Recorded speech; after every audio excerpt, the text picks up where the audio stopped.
hello, all you lovely Spurs fans out there. You know what we're going to discuss today? We're going to discuss the man himself, Mr. Daniel Levy. He's the topic of the century, I would say, since he came into Spurs 24 years ago, and we've won one trophy under him. So I'm going to welcome in the people on my panel today, our lovely Spurs fans waiting very patiently because I dropped my modem on the floor. So I really do apologise for the lateness. But, you know, us women, we do drop things. I'm not going there, though. But I'm going to welcome in, first of all, I'm going to welcome in Adrian. He's my fellow Spurs diehards TTID. What a man he is. He waffles a bit, but he's brilliant. Right, then we've got Ian, Shaggy 1712. I don't know what the Shaggy means, but, you know, the wife must be happy. You know, I'm not... Right, and then obviously we've got Danny without the snake today, but we don't mind because he's got his glasses. He's looking ream. Right, welcome, Dan. Nice to see you in my stream. And it's under Eltel. It's an appropriate name for me, Eltel Cockerell, because I'm L, aren't I? Really, I'm Queen L. So let's get cracking, right? I think, right, what we're going to do is start off with some questions, right? Right, so first of all, I'm going to ask Dan, because I know you're short on time, right? I'm going to get your answer. In the 24 years that Daniel Levy's taken us, do you feel that he's taken us so far and it's time for him to leave? There's two ways you can look at it with Levy. If you're going to be honest, as a businessman, he's took us leaps and bounds. I mean, we're the 7th biggest club in the world, but that is purely down to business. If you look as a football club, he has been an absolutely pathetic chairman in every which way possible. Treats the fans like total shit, doesn't care less about the football, can't make a decent decision on football, come love nor money. He is just pathetic. But on the business side of it, you can't fault the fella. He's got us up to 7th place where we don't deserve to be. We're not a top 7 football club. If anything, we're the most embarrassing club in football, considering how big we are and 25 years in one trophy. That's a good chairman, yeah? No. But on the business side, you can't fault the fella. Yeah, I'll get you. You know, the thing is with Levy, right? He's like, he's not even like Marmite in my book, because with Marmite, there's some people who like it, some people that don't. But it's one of those spreads. You're going to spread along and you're going to get some decency out of it. But I think with Levy, me personally, I just feel that he hasn't done enough on the football side, like you said, right? And it's been calamity after calamity after calamity, and managers not backed, and they're sort of calling us out. Conte's calling us out, saying, what sort of club are we? He said, I've seen the managers Tottenham Hotspur have had. And then there's the board. Right, then they're the owners. What are we doing? It's like one big shambles on the football side.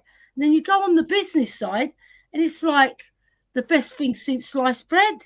You know, he's taken us to new heights in terms of getting our club not just sustainable, but he's made us like top of the league in terms of finances. And he's promoting left, right, and centre. We don't know. Are we losing the Tottenham Hotspur that we love? I'm going to put that question to Adrian. Are we losing our identity, Adrian? Are we a football club? Are we a business entertainment centre?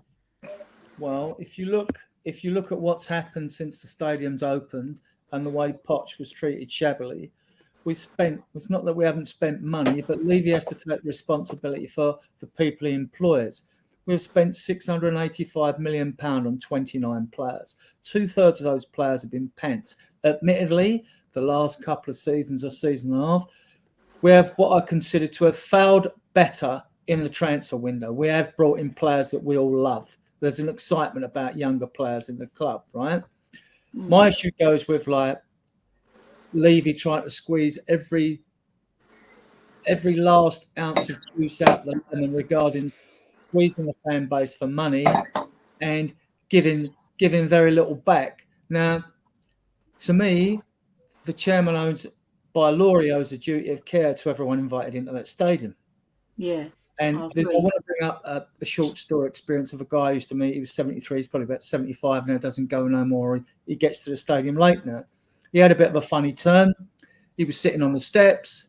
The ambassadors come up, what's the matter? Because they don't like you blocking the gangways. There's nowhere for him to sit. Yeah. I had to go and queue for some water, right? And, you know, while he's waiting there, eventually we got him to his seat, ushered him through, got him to his seat. He could sit down where he was okay in his seat, and he had the water and he was okay, right? Now, to me, I know a bit more about this. He's more legally up to speed than I am. When I worked in construction and management, we had to have water on supply for people on site. It was a prerequisite. Now, I think in that stadium that you should have water stations around it. I know people buy a bottled water, that's different. You should have like Green Cross codes above certain areas. You know, the seating issue with Katrina Law and Martin Cloak when they were on Tottenham Supporters Trust, part of that. They said they'd raised it with the club at the time, but they said, oh, they come up with some lame return that it was we'll block the gangways, people are bumping into them, which is rubbish because them concourses are wide, you know what I mean? And there have been some seats there, but I should be water there. Also, you look at the concessions taken away from carers for disabled people. I mean, we're talking peanuts when we're talking about the money the club earns, right? You've got them concessions take away for those helping. You've got the concessions taken away for people like me, right? Yeah. And you've had price increases even during COVID. Like, all right, they froze the prices, didn't stop them putting up the prices of beer and pies and things like that. And I think are overly expensive. I mean, the club make £1 million a game. They'd be all right making 600, 2/3 of that, you know, and probably get more people get into the stadium and come in earlier if things were a bit cheaper. So I think don't get me going about a Super League, because if anything wanted me to explode, I know you don't want to go there. You go red, don't you? Club down the river for 300 million quid, no relegation, they would have destroyed football as we know it. And it was only because the chairmans or presidents of Juventus who have overspent over years, and Real Madrid and Barcelona, and those clubs are all heavily in debt, and they wanted a way of getting money in. And also their main attack, they wanted to break the Premier League stranglehold on world football, because no more money comes, because the Premier League tracks all the money, it tracks all the viewers on cable TV and all that. Wanted to attract all of that, and they wanted to break that from us, which they failed to do right now. So there's a lot Levy could do. It seems to be no care for the fan base, and with increases, you can fear that, like, we're going to lose the heritage, we're going to lose the working class support who can't afford to pay. Somebody can't afford to pay to go to games now. Mate, we lost that years ago. Yeah, you can lose that now. Now, I might be wrong here. You might have the new crop that have got more money in their pockets to spend at the stable. They might sing as loud and as passionate as their fans, but they haven't come from where we've come from. You know, it's a big difference. It's in our fibre. It's in our cloth. Yeah, we're there to cheer the team on, right? And Levy says he's a Spurs fan. I believe he's a Spurs fan, but he hasn't got that deep ingrained DNA that we've got.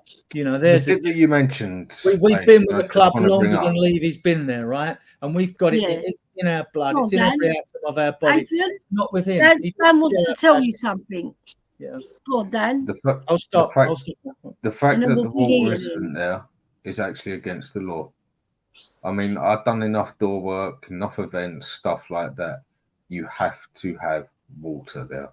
It's a fact. Not just water where you've got to queue up half hour before it. There has to be a substandard. There are areas, Dan, so they're probably covered. There is on the fifth floor down the east stand. There is it is a certain amount they need to. Yeah, but the fifth floor's otherwise, that would would just be illegal. No. Yeah, the fifth floor's not good enough. It's like when you go to the training ground. It's like you've walked into an airport. At first, there's no memorabilia that's a football club's there.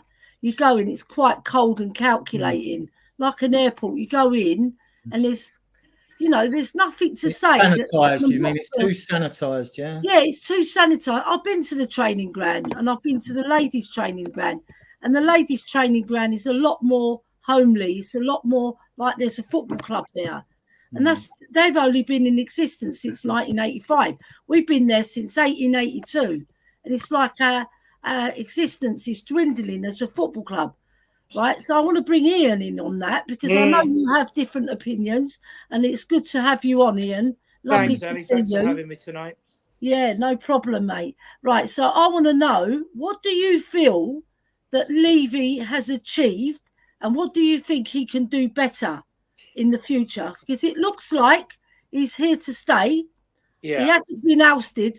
You think one cup in 24 years, and he hasn't been ousted. So he can't really get any worse than that. So what do you think he can do?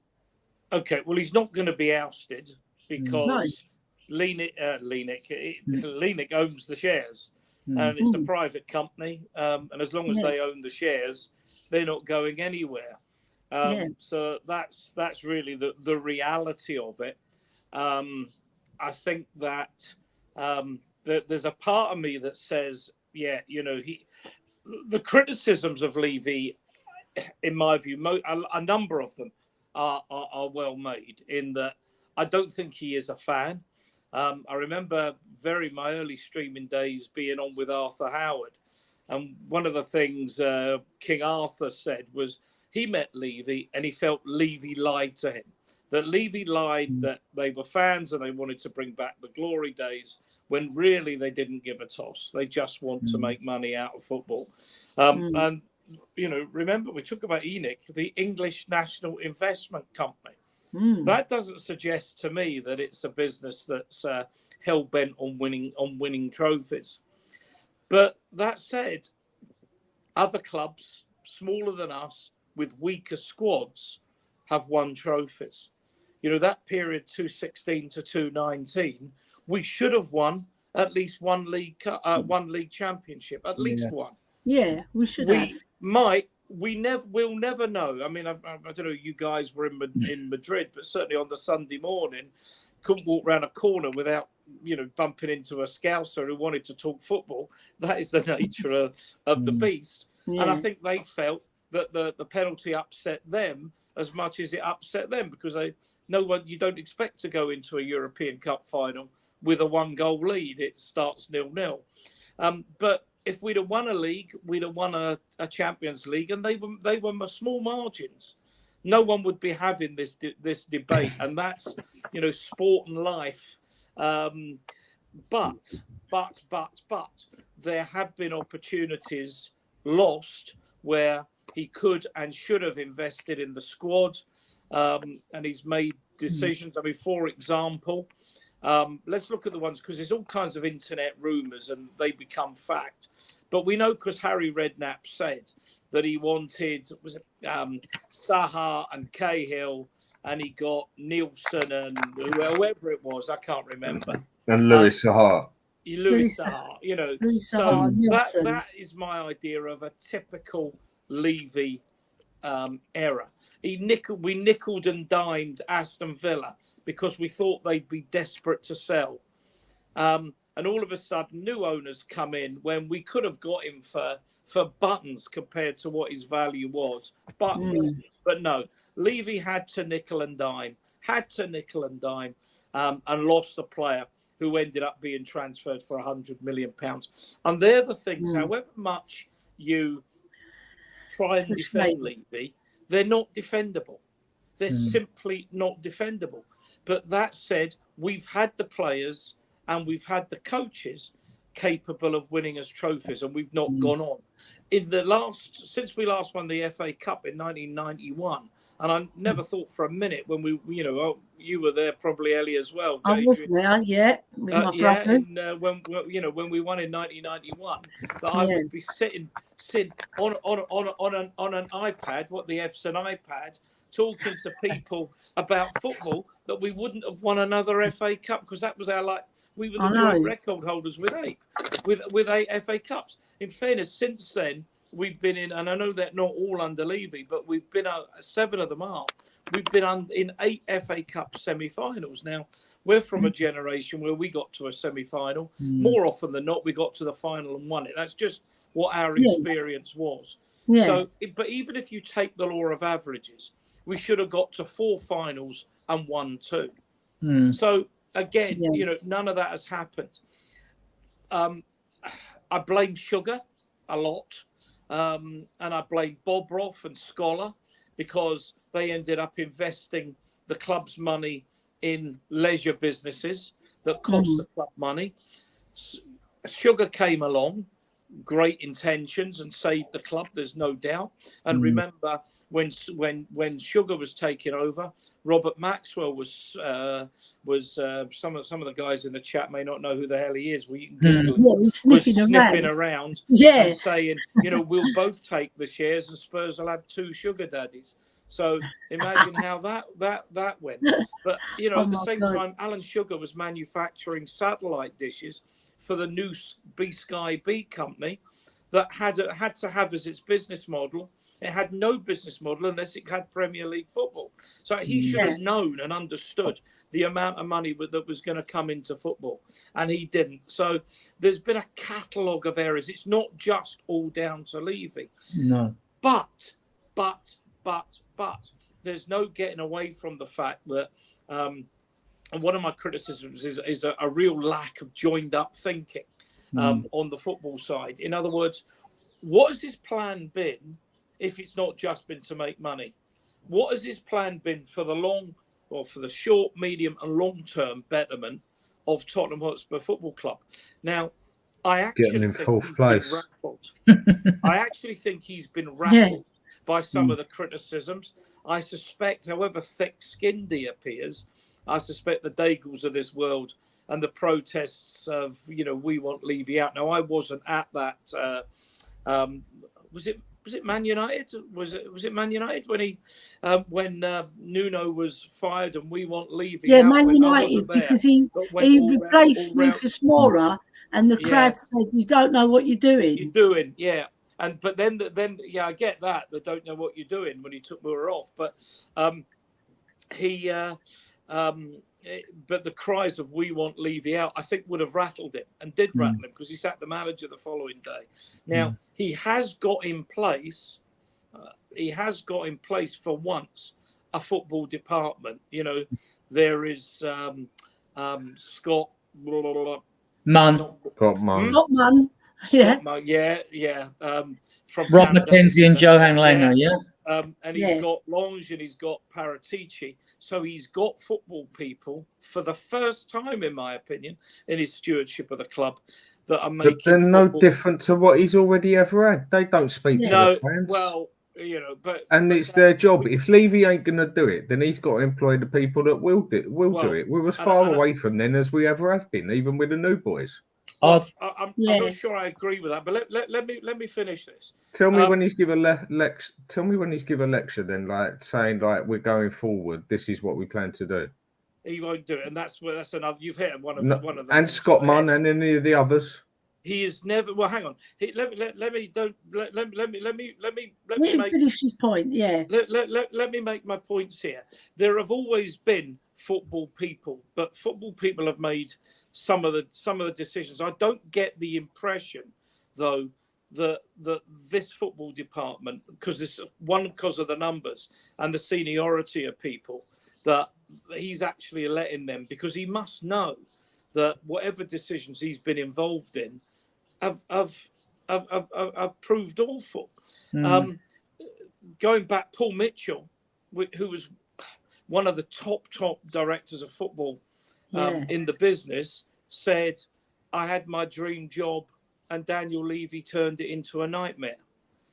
So, you know, I'm still out. There's a lot he's done. There's the stadium, etc., the infrastructure, training ground, etc., etc. Football's lost its soul, Ellie. I know you said about, you know, I don't think it's just Tottenham. I think it's across the board. I don't think the game that we knew, and you know, I know Adrian's the wrong side of 70. I'm well the wrong side of 60. I'm 70 in January.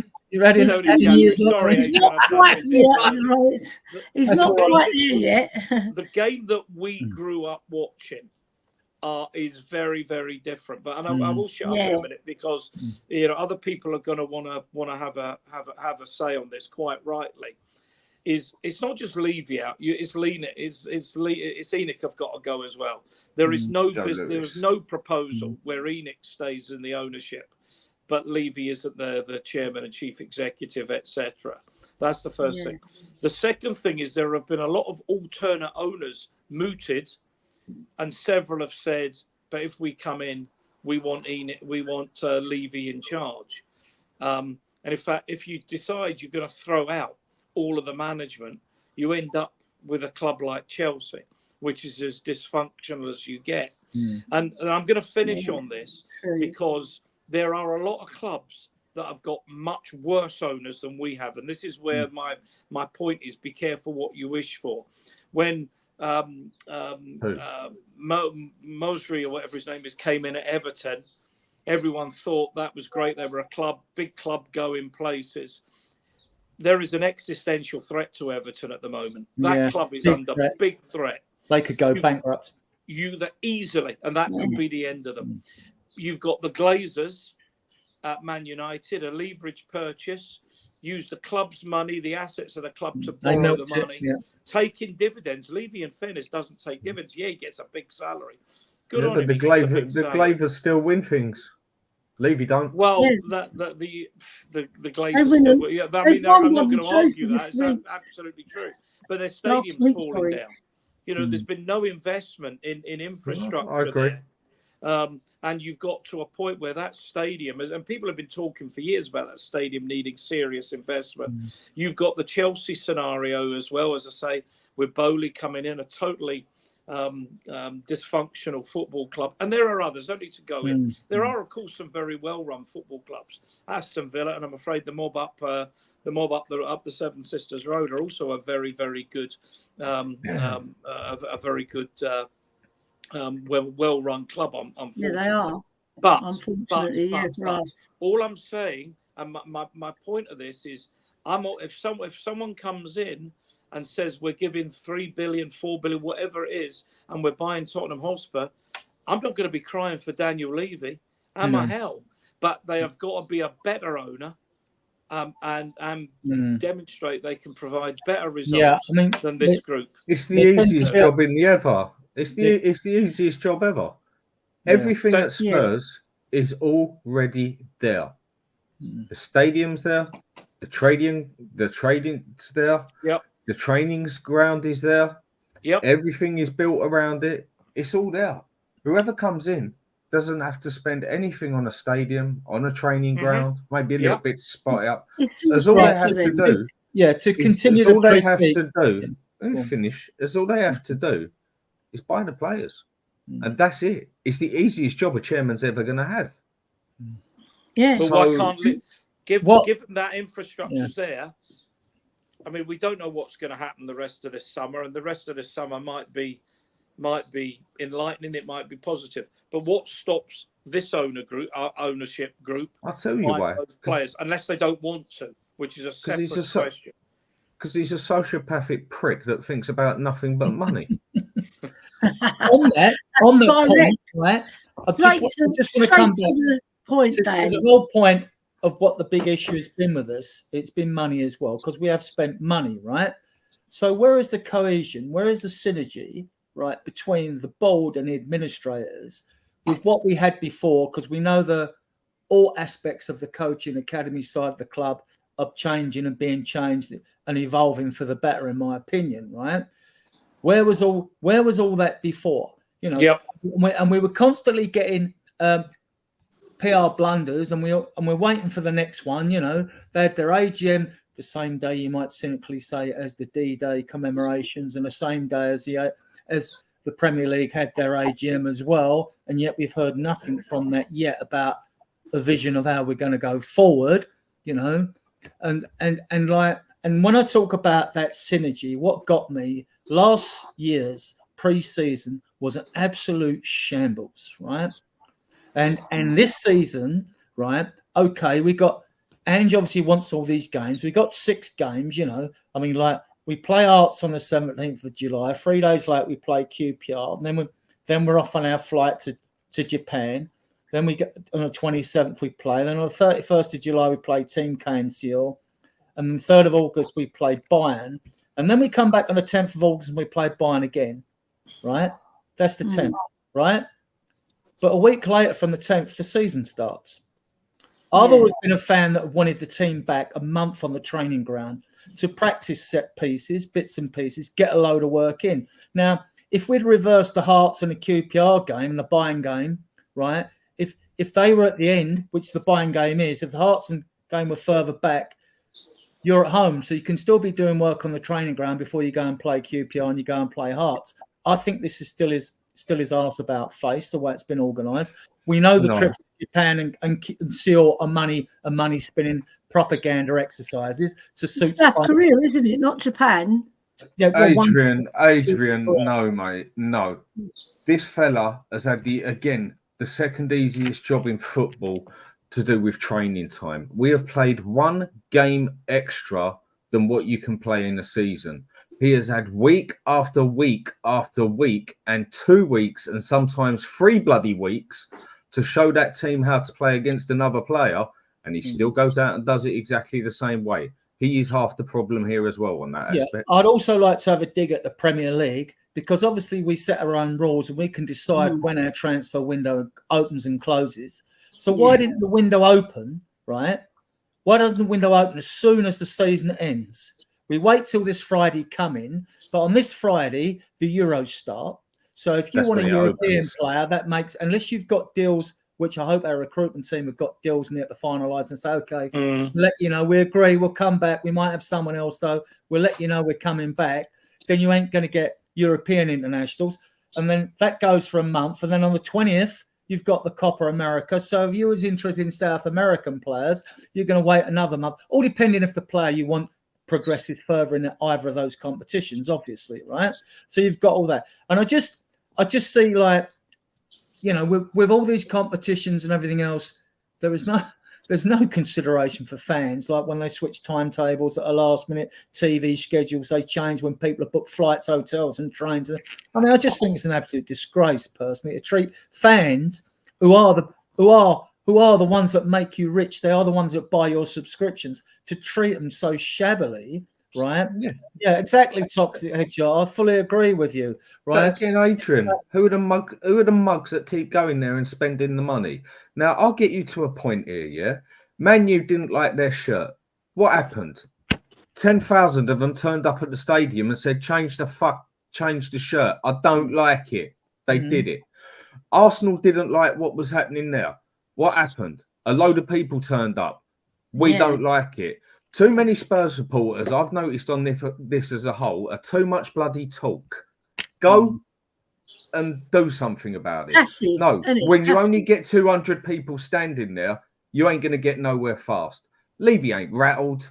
He just sits there and he just thinks, do you know what? I don't like this going on at me at the moment in the stadium. As long as I don't get shot by the time I get home, I'll be perfectly fine. Well, I saved money indirectly on my season ticket, although it went up that 50 quid and you lose the concession, because since that went up, I would spend 20, 30 quid at the stadium, beer and pies and stuff. If I've got a guest, buy them a drink or buying a cup of drink. But I haven't. Since that concession, I haven't spent a penny. So the games I see since they put the price up, I've actually saved money, believe it or not. That's the way I approach it. I'm glad Brian Daigle's there to hold their board accountable, hold their feet to the fire. I think they should always be under scrutiny. Otherwise, they will. I mean, because like you say, a lot of fans, those that got money, perhaps they don't really care, and they'll always lick the boot that kicks them down. They'll always lick the boot that kicks them. You know, Sure. so there's not much ordinary fans can do, like you say, other than like not spend money in the shop and at the stadium. And the only time you can protest is when you've got good reason to protest. So when the next PR blunder comes along, or if we have a crap transfer window, then people will be justified in protesting, won't they? You know, I've stood up 3 times. I'm not an ardent protester like Brian is. I'm my passion. Can I ask a question? Go on, Adrian. One thing that interests me is given his relative unpopularity, and I think the online community tends to distort it, because I think when you're in and around the stadium and you're talking to your mates who don't do streams, most of them don't give a toss. But Levy could walk away with, I don't know what his percentage of shares, about 30%. He's got about 29% of ENIC. Yeah, he could walk away with, all right, he's got a fair bit of tax to pay, but he could walk away with £1,000 million. Why would you do that when you can hold on to it and walk away with 3 billion? Well, because that presupposes Depends. Let me put a point to you across. Let me put a point to you across. I don't think a lot of people here understand this. Yeah, there's no football involved here. It is business. Now, people could say Tottenham and Levy make, say, let's just say 150 million a year, yeah, including transfers, including spending, transfers, wages, whatever, yeah. Okay, if he puts in a big gamble, pays big wages or whatever, and it don't go right, and he's got, say, 145 million, yeah, that's not good. Not to a businessman. It's not that he's got 145 million. He's just lost 5 million. That is how a narcissistic sociopath businessman gets to the top, and that's why he's at the top.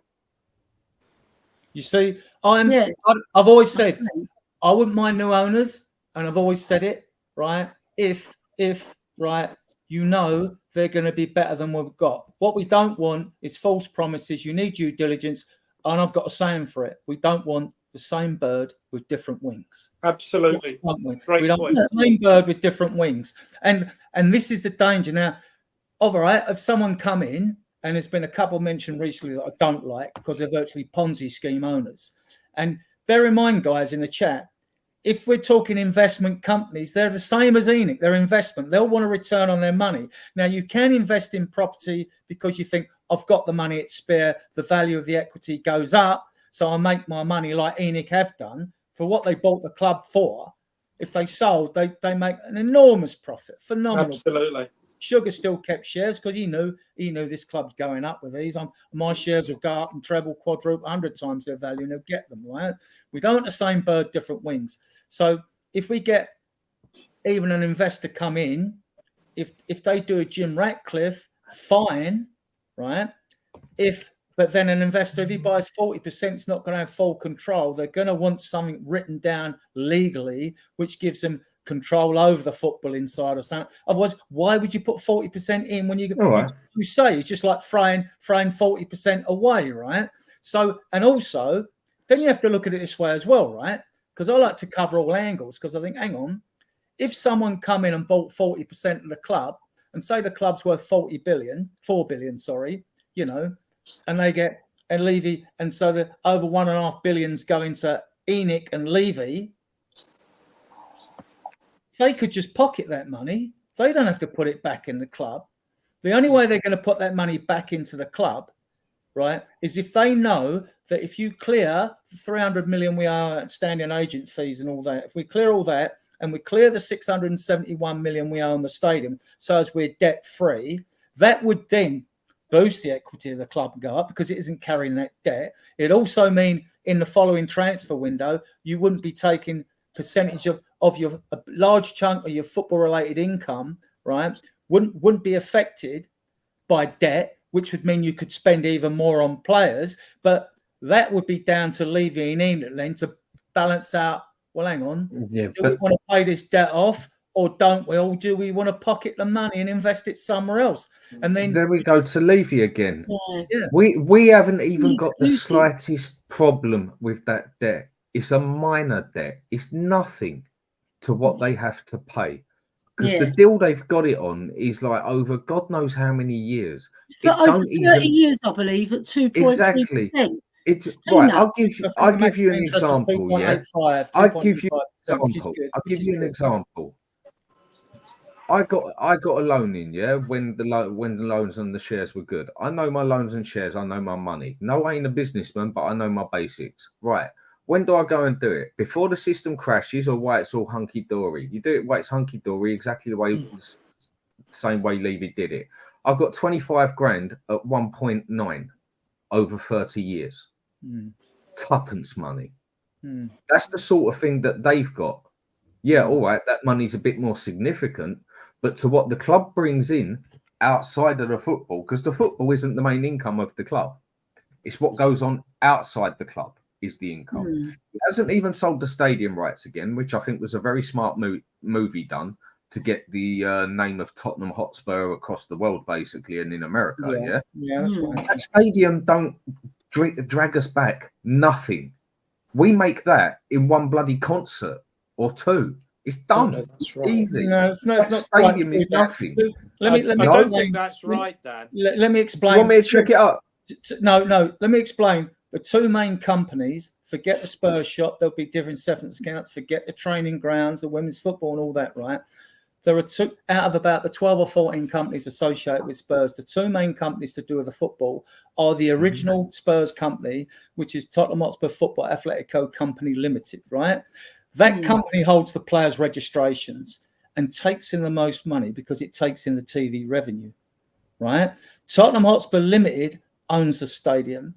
Now, the stadium generates all the ticket sales, even for non-football events and stuff like that, which on match days, it's about 1 million in pies and food and drink, and it's about 5 million ticket sales, about 6 million a game, maybe bordering on 6.5 with the increases, right? So you're looking at 18 home games at 6 million. That's like 18 sixes, right? So you got what? 6 tens, 108 mil, say 120 mil from the footballing side without concerts, rugby and all that, right?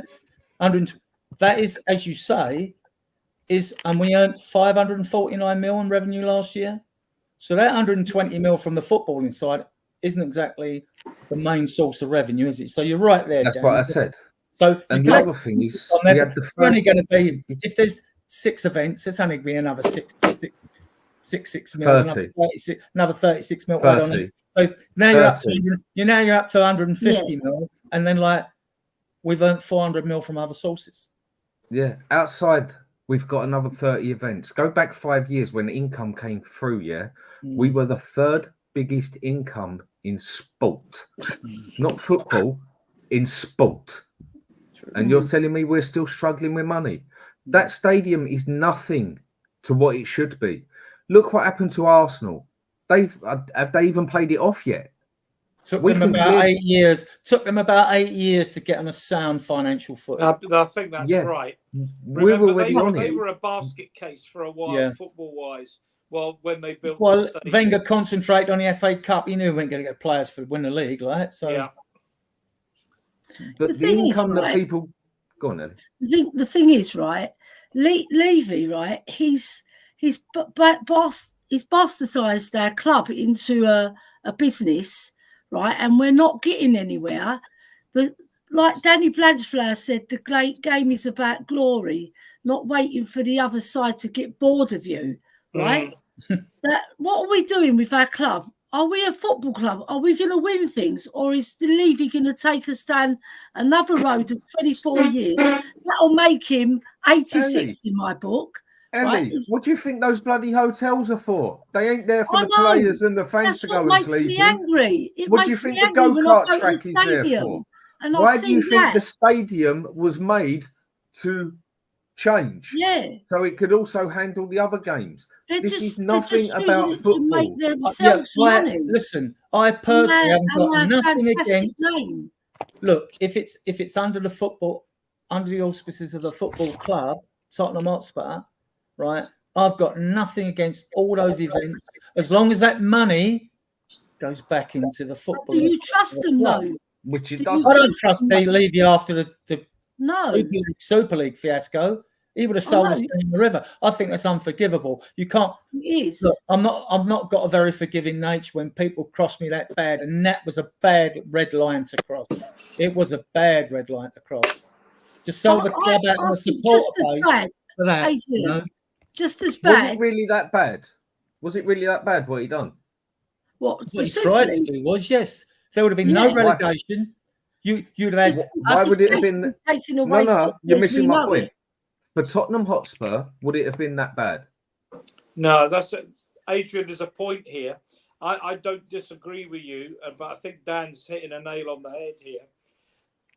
that might not have been a train you thought should have run out of a station. But if it was running out of a station, you had to be on the train. And that's where I think Levy was right. I mean, we'll go back and talk furlough in a minute. Yeah. But I tell you what, when, we're the 7th biggest football, business in football, when, given our achievements, etc., we're probably the 27th, biggest club in football. And we got invited to the top table. I can't blame. You can't blame Levy for saying thank you very much, Mr. President. Well, he wasn't alone, was he? He went with the flow. Because Yeah. he thought it wasn't even the flow he went with. He might have thought he'd been left behind. If that had gone ahead and we'd said no, and us and Bayern Munich, because the German fans own parts of their club, so that's different. But if Levy probably looked at one, I believe the greedy sob wanted the 300 million each team were going to be guaranteed. That would help. Yeah. That's why Juventus, Barcelona, their debts are phenomenal. People say they can go about these 100 million players, right? They've got him Mbappe and all that. The days of the Galacticos are over. They're going. Well, with these new rules. They're going. Adrian, right? Did you see John Barnes when he was interviewed with? I can't remember who interviewed. I think it was Piers Morgan, right? Anyway, he was talking about the Super League, and he goes, "What's happened? The fans protested. They brushed it under the carpet, but it's going to rear its ugly head again, and this will go through. And it'll be an even better offer. It won't go through, but it's going to go through in a different format. Right. It will. What they did to appease the clubs, they've changed the Champions League to a Swiss model. So instead of playing 6 games, 3 home and 3 away in early group stages, now you're going to play 8. And you're going to play 4 home games and 4 away games, but not against the same teams. They'll be drawn at random, which will add a bit of more excitement. And those 8 games are actually to give all the clubs an extra 2 games to sweeten them against the Super League. Also, you have to take in consideration the Premier League are also worried, and it's too right. The Premier League would have had no teams. So this is not happening. It will happen. Not happening. I'll tell you why it happened if you want. I'll tell you why it happened. I'll tell you why it will happen. Yeah. Because you're going to get the people like Levy. You're going to get the people that own City that everybody thinks is nice. But at the end of the day, whether you like it or not, the money is sadly the world is money orientated, not just football. I get where you're coming from. So as soon as they come up with an offer, a better offer for the big clubs as such, which we shouldn't even be involved in, but money-wise we are, we're all going to turn our heads again. And then we're going to turn around and say to UEFA, right, we want that money. Premier League, we want that money. Premier League can't afford that shit. They've already made a contract where if you go to it, you never play football in England again. Do you know what? I'm getting, my country is like, my team each is now getting 500-600 million a year just to play in that, and you're going to pay me 100, not even 100 million to win the league. Right. Jog on, mate. Go do one, and they're going to just go, mate. Simple as that. Fine, Dan. Get your argument. Sound and valid. No argument there. Everyone's right when they've got an opinion. Okay, let me just turn it the other way around, right? Let me just turn it the other way around. If you can create a competition of Super League where you can guarantee every team 300 million just for being in it with no promotion and relegation, why can't you find more money to put in the Premier League now? Why can't you find more money to put in the Champions League now? Easy. Right? Why? Because no, if the money's there to do that, then and also UEFA and FIFA can start spreading the money out a bit more as well, right? Yeah, but what you're talking about, Adrian, is ifs and buts. I should be able to leave my car door open. I should be able to leave my front door open, but I bloody can't because someone will come through it and rob me dry. Yeah. Why are they going to do that when they can create the biggest club in the world with 20 to 25 teams and then say, Premier League, bye-bye. We don't need you little boys anymore. But they can't do it without the Premier League. Dan. This is the whole point. Yes, they can. No, listen. Do you think if they step out of it, they're just never allowed to play in it again? And who wants to go back to the Premiership? If if you want a Super League, It's going to be a weekend league, isn't it? The German clubs won't go in it because their fans own proportion of this club. They won't accept it, right? And then Germany will go under because they'll have no income. Dan, a Super League is nothing without a Premier League. I'm telling you now, it is nothing. Of course it is. If it takes the top 6 teams out of the Premiership, there's no money in the bloody Premiership. No. Yeah. Where is it? Because Europe's struggling now. Why is Europe struggling? Why is it the Premier League attracts the biggest worldwide audience? Why is it the Premier League attracts more money than all the European leagues? Right, no, let's make this straight. Let's make this straight, Adrian. Why does Man U attract the biggest? Why does Man City do it? Why does Arsenal do it? Why does Spurs do it? Why does Chelsea do it? The rest don't. The rest don't generate crap. Are you telling me people are in Spain are sitting there with their skyboxes or whatever saying, yes, Burnley are on. They're playing Birmingham. Come on, let's have it. Let's go. No. The money is with the top 5. You see, but it's not top 5. Yeah, that's European teams. You're talking about a worldwide audience. Yes, they do watch the Premier League in Asia. Yes, they do watch the Premier League in Australia. But they don't watch it to watch Birmingham play bloody Wolves, do they? Yeah, but they may not. Nothing. Dan, they may not in particularly games be that interested. Can I just billions do watch? Billions watch the Premier League. Can I just hold on, Adrian? I've frozen him. You see, I've got powers. Right. Just the harmless potatoes brought up a very good point. It's Adrian, crucial. A Spanish court has prohibited UEFA from using its statutes to prevent the formation of a Super League in April. A so-called European Super League company went to court. So basically, they want it to happen. They want it to happen. Yeah. So they'll be pushing happen. to make it happen. It will happen. It will happen. It's a matter of time. If we have a football regulator, it won't happen. Well, hang on. That's the key point. One of the bills that was lost when Sunak called the election was the football regulation bill. It's gone.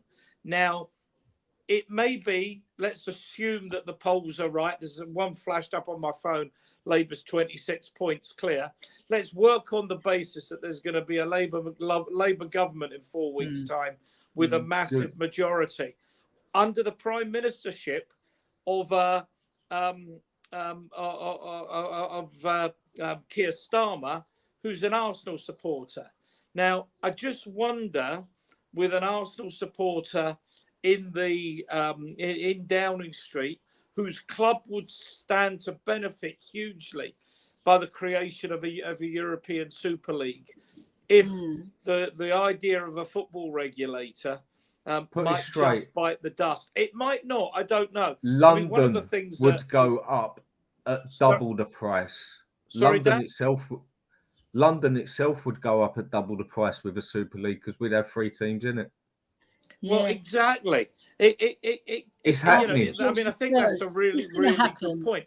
I think the Super League is a bit like VAR. It's the toothpaste that's out the tube. It ain't going away, and it will come in some shape or form. My gut is that there will be a week at some point. It might not happen tomorrow, but there will be a weekend European Super League where the big clubs will play, and there will be domestic football during the week. You've got that with the Champions League now, anyway. I mean, the Lightning's out the bottle. But it's all money again. If they offer double the money, businessmen are going that way, and others who don't agree with it as such, but have been offered, they don't want to get left with the schoolboys. Adrian, I don't get how you see this. People do not watch the Premiership to see Wolves. Let me finish this point, People do not watch the Premiership to watch Wolves. They don't do it. The only reason the Premiership is the biggest thing in the world is because of Tottenham, Arsenal, Man U, Man City, Chelsea, and possibly even Newcastle now. And I'm sure I forgot a team in there as well. In there, haven't they? They're not watching Brighton. Exactly. That is the only reason. Now, if those 6 clubs go, say 5 of those clubs go into this Super League, that one club that was up there, that's down there with the small boys now because it won't get the bloody income. Other leagues will go under. Can I come back in, Ellie? Just one point on it, Danny. Hold on, Adrian. Let Ian speak. Yeah, Go on, this Ian. point you've got highlighted is really important because it absolutely flows from Harmless Potato's point about the Spanish courts saying, no, you can't stop players or clubs playing in these competitions. At some point, it's a bit like, it will be like a contemporary Bosman, that someone will take FIFA and UEFA to court and say, you're stopping us earning a living. You're stopping us earning a living in the way that we deem right, that maximises our income. And I can see the European courts as well saying to FIFA and UEFA, you cannot ban people from playing in a football league. You cannot have a monopoly control of all football. So I think I just think JK27. Yeah, in the short term, that's absolutely right. And of course, FIFA and UEFA will try and preserve their own interest. But in the long term, that's a cartel that will collapse. Look, Well, what they've done, they've been clever. There. The ECL have been clever. What they've done, the old Champions League, there was 125 games, right? Mm-hmm. How many in this season's Champions League? So what? 189. It's a lot because they didn't have leagues, Now, didn't they? 189. Now think of the money those extra games bring in, which should be shared proportionally out amongst the clubs in there. This is about the clubs that are in there that not even in the. Think about all the clubs that are in there that aren't even the 20th richest clubs in the world. Yeah, but that's not. It's the question of the money those extra games generate. This is what they did. And this is where you are missing my point completely. Push back on a woman's on the Super League, right? That's what they did, right? Land your point. Your point. They are not going to. It's just the same as the Premiership. People are not going to turn on majority of the Champions League to watch Hajduk Split playing Feyenoord. They're going to turn it on to watch Juve play Arsenal, to watch Tottenham play Inter Milan, to watch Real Madrid play Liverpool. Oh, Hajduk, that's it. Hajduk Split and Feyenoord tonight. I'm going to drop what I'm doing. I've got to get down the pub. No. It's all a load of bollocks. It is all round the big clubs. And if those big clubs turn round and say, we've got a better offer. Your point you're missing is 64 extra games. Now, if you or I don't watch Hajduk Split, that only matters if we haven't got a subscription. Because if we paid the subscription, the UEFA and FIFA, they've got their money anyway. They've got their money because we paid the subscription. But it doesn't mean you watch it.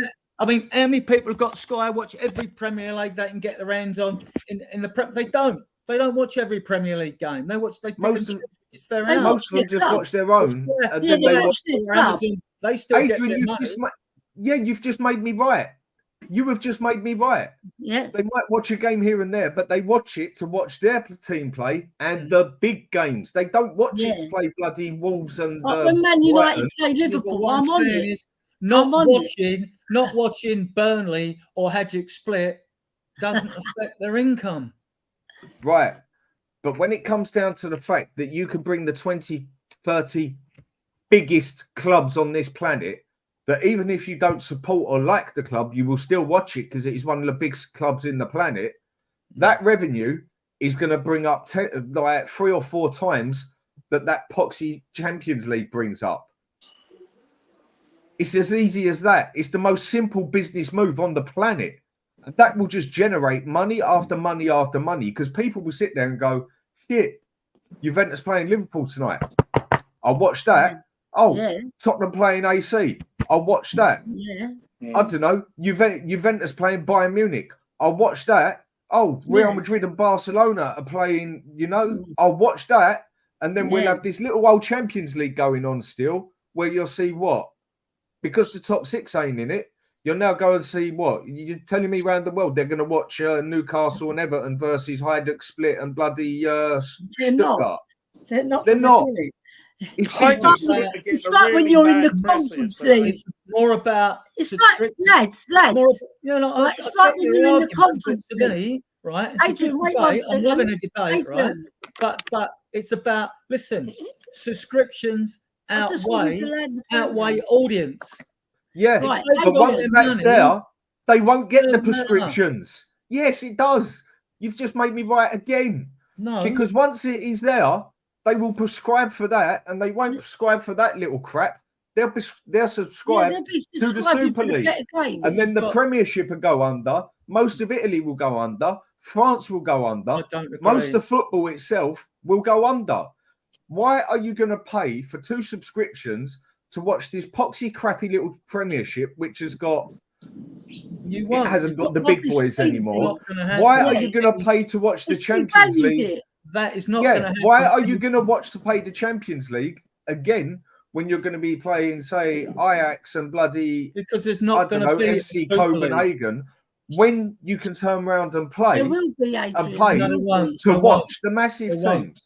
There won't be a It will Super League. happen See, I because don't there's- believe there'll be a Super League. You say There'll there will. be- At the moment, we're in unknown territory because we don't know. You think there will be? I don't. I don't think there will be. I How think. close was it? I think UEFA I will think keep coming I up said it with ages ago ways that there will be one. to sweeten the European teams and their leagues. They'll keep coming up with ways to put money. If they get to a stage where they can't buy them off anymore, you might have something. But I just don't see it. They've been bought off this time. 64 more games. 64 more games. It's a phenomenal amount of money. You know, so I don't see it happening. You lot say it does. Who's going to prove right? Who knows? You believe you're right. I believe I'm right. So Yeah. that's fair enough. That's fair enough. I mean, like, Let's what see the what place happens. for. I reckon it's going to happen because there's greed in the game.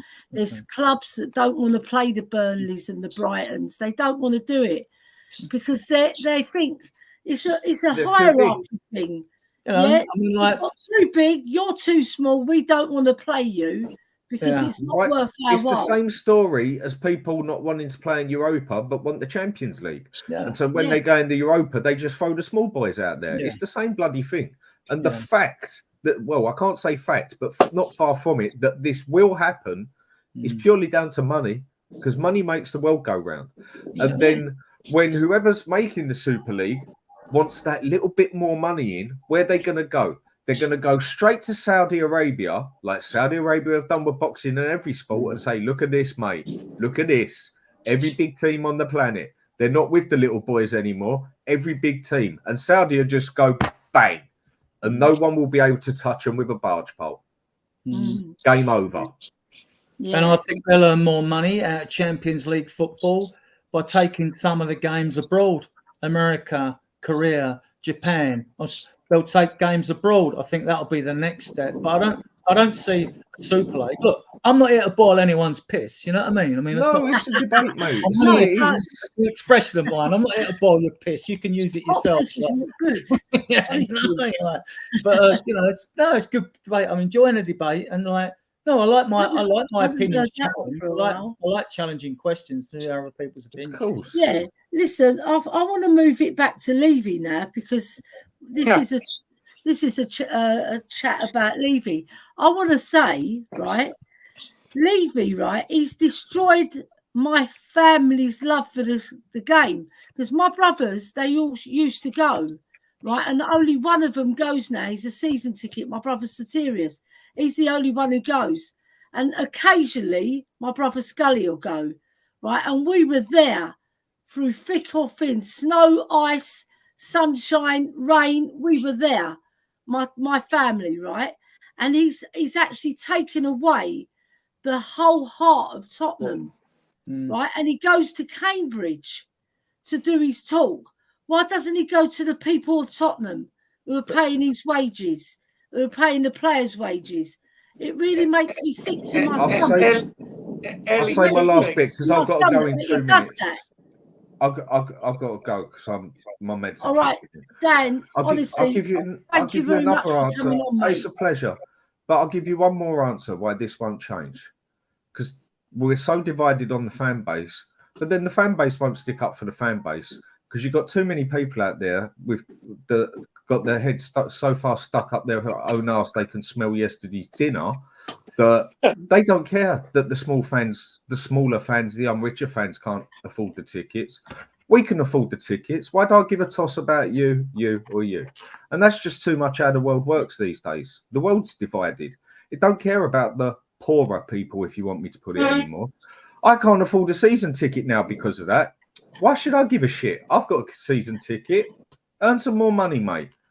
But I've got 3 kids. Well, tough shit, mate. You should have only had 2. And that is the attitude of the world these days. Our bigger one, our supporters that have got a bit of money would never, ever, bar maybe 10%, just take it as a rough number, will not go out there and back the small ones. Why did he make this PR blunder? I made the point. The money you saved on Kane's wages would have covered those concessions, would even allowed you for your future generation of fans to have cheap concessions for families with kids under a certain age, say under 18 or under 16, whatever you want to do it, to even make it cheaper for them, right? That's just the money you saved on Kane's wages. All right. Now, I understand the club is a business as well as a football club. They all are now, Dan. They're all run as businesses now, right? It's just the way it is. It's true. They are.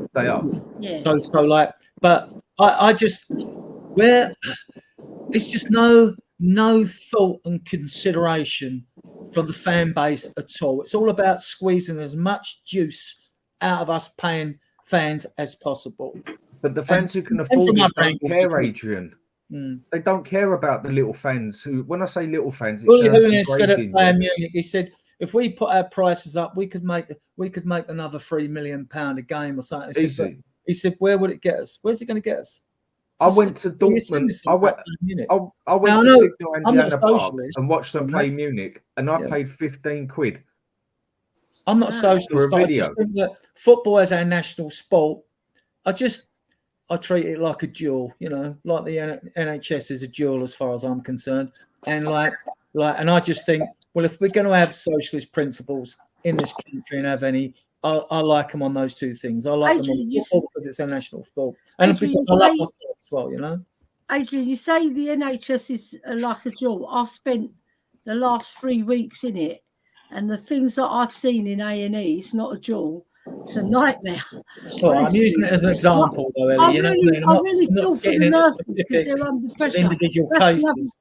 There'll always be cases that fail, won't there? I mean, like, I have a heart attack, you have a heart attack, ambulance gets me to the hospital I live, you go over speed humps, get caught in traffic, and you die. That's life. That's tough life, you know. That's the way it happens. Really. We can, you know. I said I live in New York. I'm selfish that way. You said you wanted to go. You want to go. Yeah. You want to leave. You're going to leave us. Not leaving us hanging. You left us with a lot of food to think of. Food for thought. We'll get you on our chats. When we're up and running, we'll get you on our chats, Dan. We'll get you on our chats.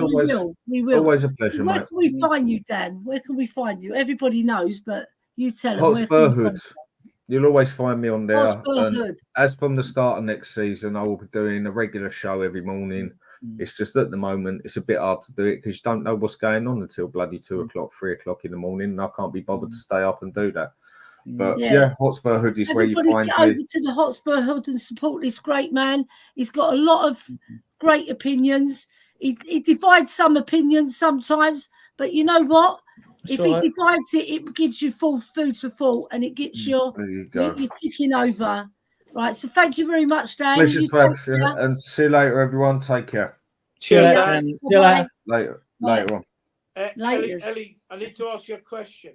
Yes. I'm sitting out on my balcony so that my good lady can watch telly inside.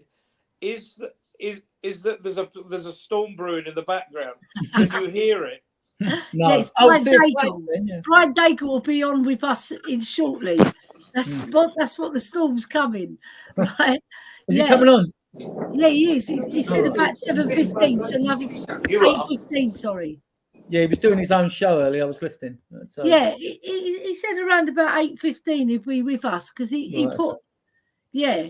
So what I want to ask you, gentlemen, right, about Levy, right? So first, I'll put this one to you, Ian. Can I hear me?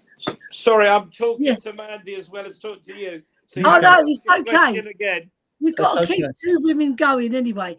Right, so Ian, right? So what do you see that we can win any trophies in the future? Because I'm a bit pessimistic because I've had 24 years sitting there watching great footballers as well. My brother Yeah. Boo said the other day, we've had some fabulous footballers, but we haven't been able to get one over the line. Why We've not? nearly Why one not? out of It's not 6. down to Levy, is it? If we've got fantastic footballers, Yeah. which we have, why have Yeah, we you not? can't Because put I all tell the you what, blame on him. You can't put all... Ellie, you really know the game. So do you, Adrian. Yeah, Why have clubs with poorer squads than ours, I know. and sometimes even poorer coaches than ours, won trophies when we haven't? It's like we've got some sort of voodoo over us. Yep. Yep. And the voodoo is not all, it's not, you can't blame it all on one man. You Absolutely. can't. Right? There's a lot of cogs in a football club. But what I would say, you have to keep an eye on all those cogs, because one or two cogs go missing, it breaks down the line of success. Because the clubs that have won something, even though they've been smaller than us, with worse players, they've done it because there's a unity. There's a stronghold that keeps that club strong and true going forward to win those trophies. But we thought we were going to get that under Pochettino, didn't we? We were so close, and it didn't happen. And then he sacked him. And I'm not going to defend that decision, albeit Chelsea appear to think, as did Paris Saint-Germain, feel that Pochettino wasn't the man to actually get trophies over the line. And maybe that's a weakness with Levy, albeit he brings in Mourinho, serial winner, brings in Conte, serial winner, sacks them both without winning anything after a year or so. So, you know, this is the lack of joined up thinking. You won't get me defending Levy on that. But I am a big disciple. You both know, I'm a big disciple of Ange Postecoglou. So given the right players this year, not only will we win something, but we'll win something playing the kind of football that we're all old enough to remember Tottenham were famous for. And I really am optimistic. I really am optimistic. But the investment has to be the right investment. Yeah. This idea that we don't spend money is actually bollocks. We do spend it. It's complete bollocks. Wisely. We do spend money. What we do, we spend money. We spend money, Ian, but we don't spend it on the right positions at the right time to bolster that squad to make us stronger in the areas that we needed strengthening. And we wasted a lot of money as well on unknowns where you have to Google the player. You think, who is this? I can solve this problem. I know my answer, in my opinion, it's my opinion of what the answer is. I mean, lack of due diligence on the players we're bringing in. There should also be a psychological profile, so you don't end up with players like Ndombele to start off with, right? And also, and I've said this on a few podcasts now because I was waiting to see if anyone pick up with it. In our squad, right, we don't have enough aggressive players. Now, what I mean by an aggressive player, I don't give a damn if a player gets a yellow card, right? I've said this on multiple podcasts now, right? Yeah. Aggressive players back in the day, you'll have seen them. 2 players, one from your side, one from the opposition. They're trying to grab the ball from a throw and they're not quite sure which way it's going to go, and they wait for the linesman or ref to say your ball, his ball, right? And that's aggressive players. Aggressive players are winners, right? Aggressive players will dig you out of a hole on a pitch. Basuma won't do that. Maddison won't do that, right? If you look at the Spurs squad, the balance of aggressive players is wrong. You got possibly Vicario now is trying to be a bit aggressive at corners. You got VDV, Romero, maybe you, Doggy. Porro isn't an aggressive player, in my opinion. Then Emerson Royals, you got Richarlison, Bentancur, and then when you're struggling, you might have 8 out of your 25 squad max, if it's not less than that, if I'm being too kind to some of them and saying they're aggressive, and the rest are passive. Now, I'm not saying passive players don't win you nothing. They can't, but it's a question of a balance. If you look, all this talk I've heard, and I use the word bollocks, which Ian used earlier, all this talk, when fans get desperate, they're desperately seeking for a solution, one of the things they always come out and say, oh, we haven't got enough leaders on the field. You should be self-motivating for the money you're on out there. You should have that aggression. When you're going out, I don't like all this shaking hands at the beginning of a football match. Do it at the end. Do it at the end. You're not friends. Shaking hands, you know. I'd be giving them the evil eye on a shake their hand. I'd slap their hand, but I'd be staring at them like I want to kill you. I'd be giving them some of that, right? But you don't we haven't got. You're doing the Roy Keane. We haven't got a bad you and me 80 and 12 don't finish fifth. Yeah. Fifth, if you're crap, and Ange's done brilliant to lose Kane, a world-class striker, and finish fifth. I think he's done well. He's done really well with what he's got, right? This transfer window, these are all his players now. It's going to be very telling and very revealing one way or another. We will either be up in arms or we'll be appeased to a certain degree. We're not going to be no one's ever totally happy with a transfer win. It just doesn't happen, right? With the fan base. So there'll always be after fans that hate one player or another, you know, but I like aggressive players. And then Romero gets a bookie, and we should sell him because he's a psycho. No. Bring another one in. Bring another Romero in my opinion. Bring another one in. Yeah. Let's have a few more like that. You know, old-style, no-nonsense players. And he's a footballer as well. He's a classy footballer. And he may, you know, lose his head in a game here and there. But his bookings dropped right off towards the end of last season. But please, more players. I want more aggression in my team. And Perriman said years ago, we know how to get across the line. They didn't pussyfoot in midfield when you had Perriman, Pratt, and Coates. Those three didn't take no crap off of no one, and the back four either. You know, and we've always been accused of having crap defence all throughout our history. Basically, we still won cups with so-called crap defences, though. You know. Yeah. There's not enough aggressive players. What I want to say on that, Adrian?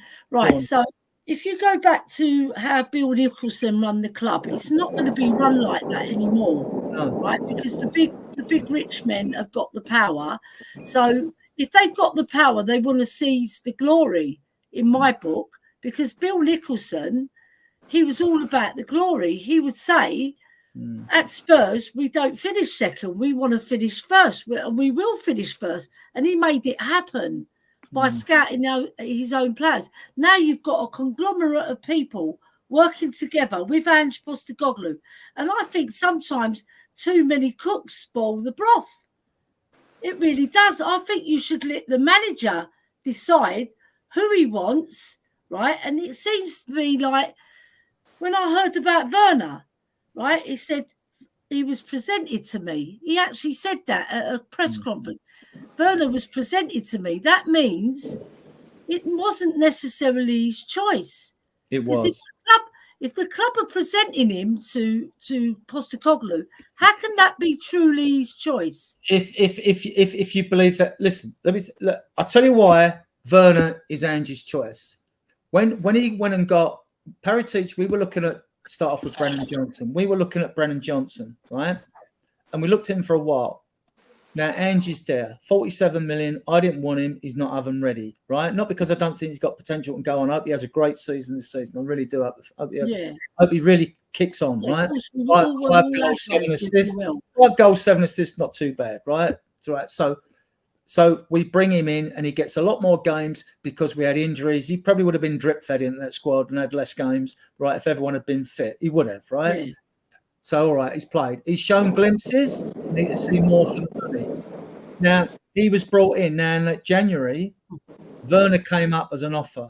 There weren't many people shouting, let's not get Werner. Werner's a very good footballer. My only qualms with Werner is you can't score goals and have front threes pants. And if you can't score goals, I don't want you in my team if you remember the front three, because that's part of your job. And I don't care how fancy and tricky you are. We could have Ronaldo on one wing, Bale on the other, or Messi. But if we had them and they couldn't score goals, you know, I don't want them because we're never going to win a league if the front three don't score goals. So with Werner, keeping on the Werner issue, right? Ange wanted him in January. Why? Because in Ange's system, he plays 2 wide wingers that have got tremendous pace, that hug the touch. Werner was perfect for his system. Why have we got him on loan again, even though I didn't want him? Because he suits Ange's system. And they weren't going to buy him. They've actually said to, like, look, we ain't buying him. We'll take him on another year's loan. He's just been injured, blah, blah, blah.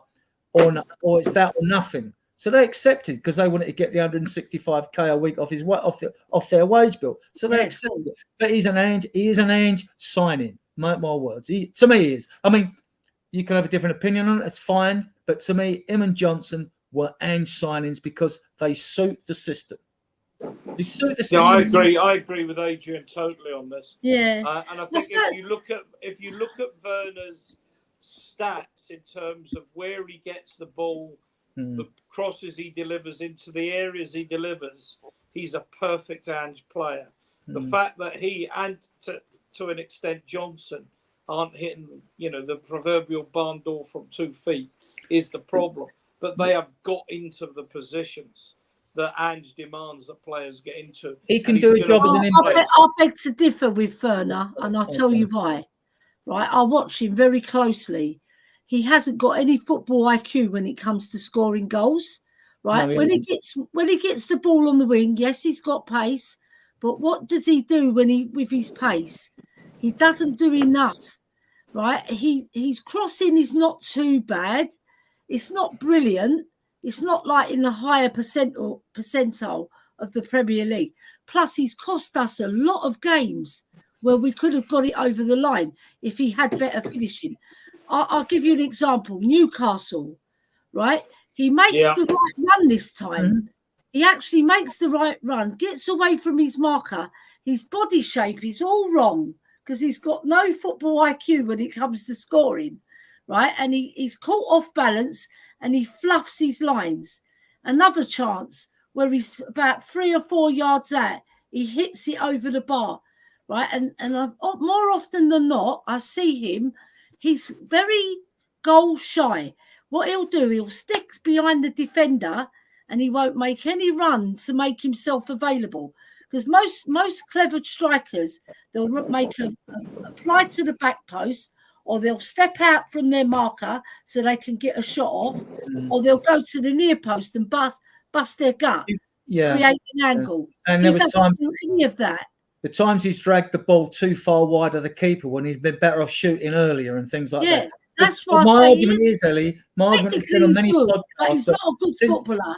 Since 1992, when the Premier League was inaugurated, it's taken on average 82 goals to win the league, right? And the last 10 seasons, when Man City have won 7 of them, that has gone up to about 89, 90 goals.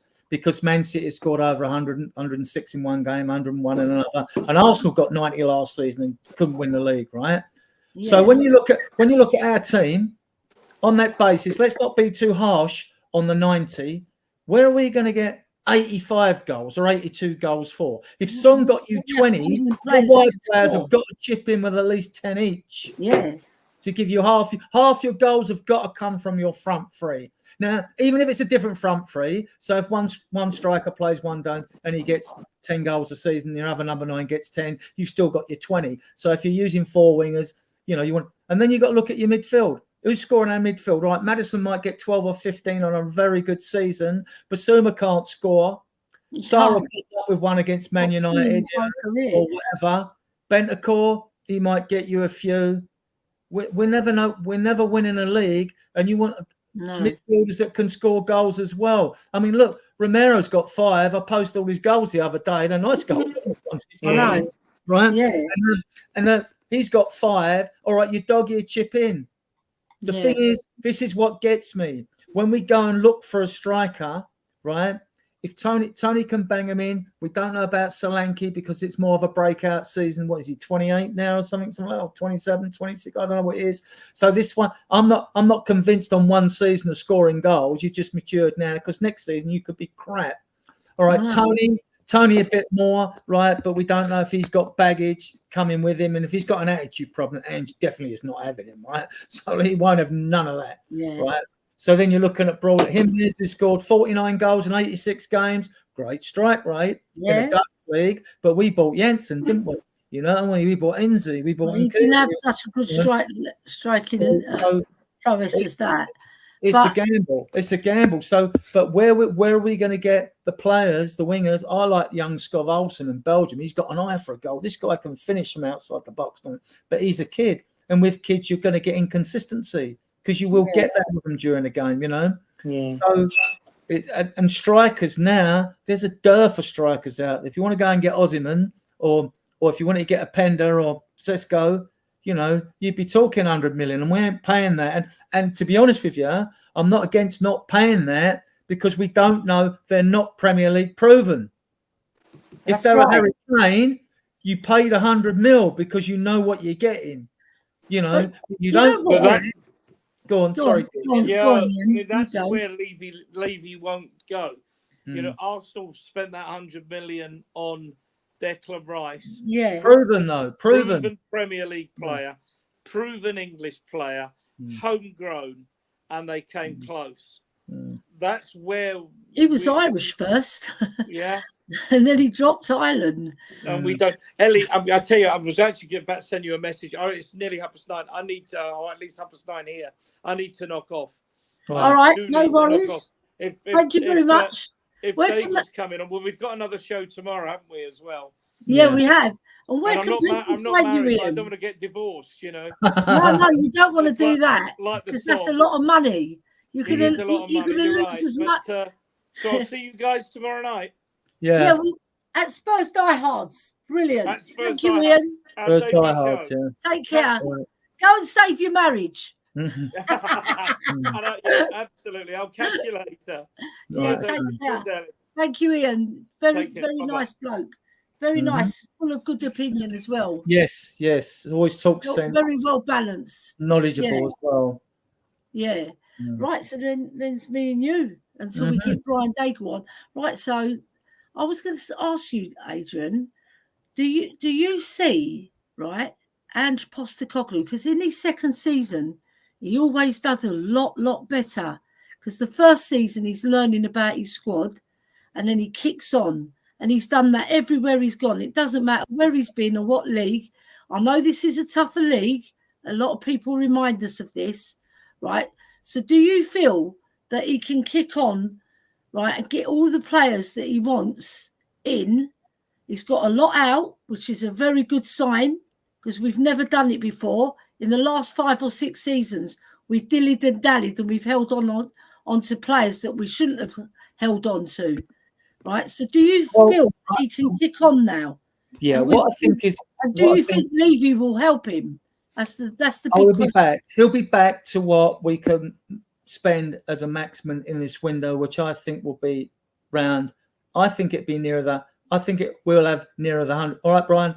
I think we'll be nearer the 150 million mark, personally, because as we've averaged 137 million every year since the stadium opened, I don't see why that should change. And as we had our best revenue stream last year, and bear in mind a season and a half of that was under COVID as well, when we lost all the gate receipts revenue, right? So I would say we got 150 million within the rules without player sales, which could, if we got rid of the 8 players, we could get anything from 50 to probably 90 mil, I reckon, for them.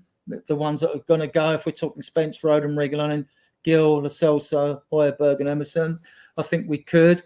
Brian did that on his show. They were very, I thought they were quite conservative with their amounts on there, actually. I think we get a bit more. So, and what I'm looking forward to in particular is not so much, I want to see these pre-season games. I want to see Ange give Donnelly a go, perhaps give Devine a go, Mikey Moore a go. We know he likes Tyrosol. I know they're young. I know Mikey Moore's not 17 till July and Tyrosol's 18, just been promoted to the under-21s. He does look a baller. He looks like a Dembele type player, even though he's not a grown man. He's not a unit as such, but he's so good he's got time. He loses the ball. Don't get me wrong. He makes mistakes, but he makes so much time on the ball. He's always looking for the forward pass like Bentancur does. He doesn't look pass back unless he's really got no choice.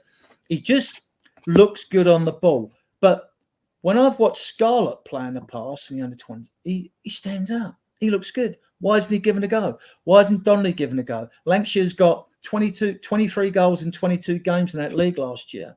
I mean, like, we gave 3-0 to Sheffield United after he left. To be first teamers? You want them to be first teamers, or do you want them to be on the bench? How do you see Ange going to do this? Well, if you're allowed, I've always said this, if you've got a first team squad of 20, really, right? So you've got 11 players on the pitch. You can use 5 substitutes, 6 with a concussion substitute, right? That's 17 players.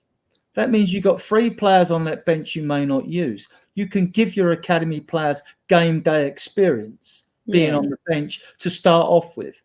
So as they get used to the atmosphere and stuff like that before, and you may even blood them. I mean, why not? I wouldn't be frightened. Donnelly's 19, 20. He came in from Northern Ireland as a striker, and Wayne Burnett converted him into a number 10.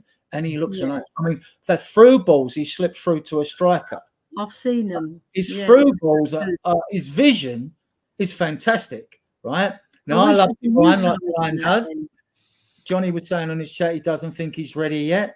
But what I would do, if you're uncertain about one's being ready yet, we've got 6 friendlies.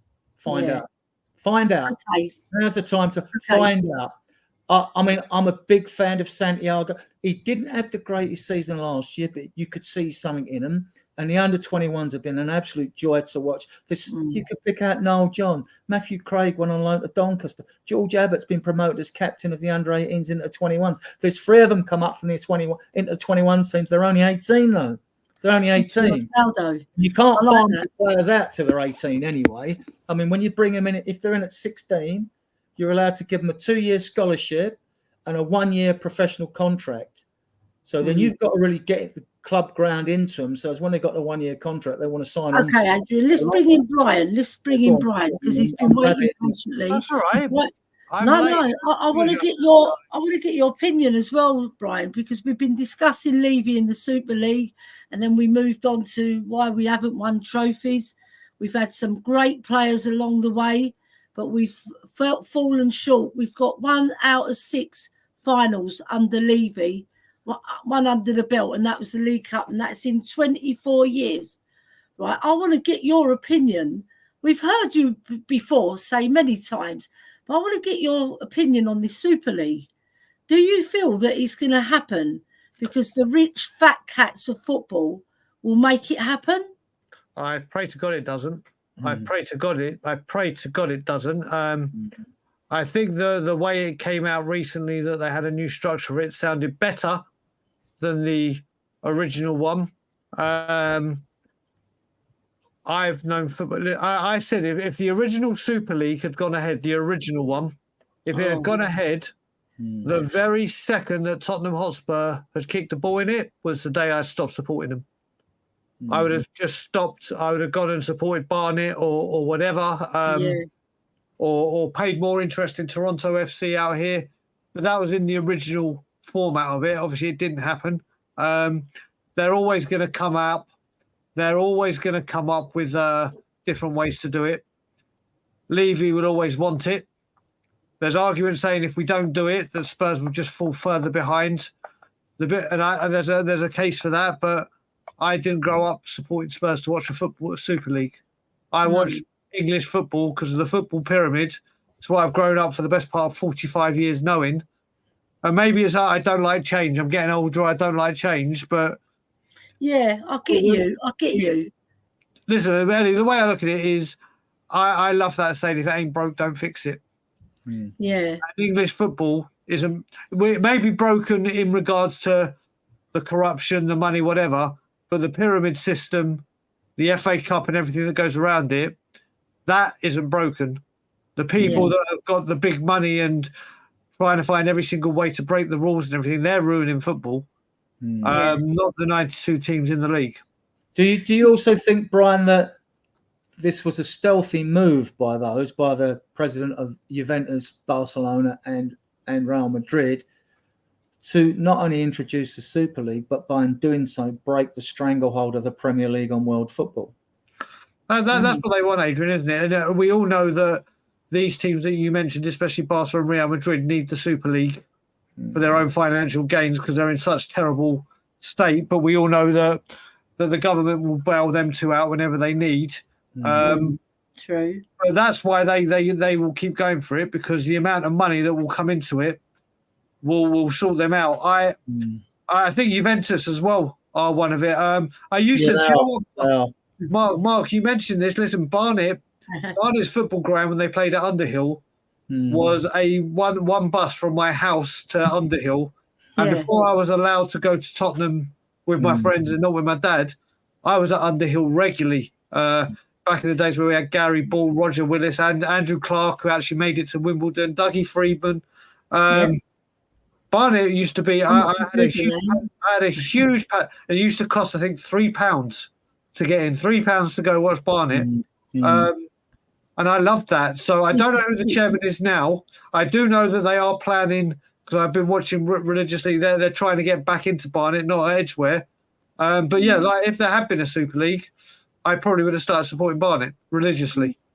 Well, they've tried to buy the clubs off in the Champions League now, because they've increased the games. The league format is 8 games instead of 6 that you qualify. You play under the Swiss model. You play 4 home, 4 away games against 8 completely different teams. So you don't know you're going to draw at home or away.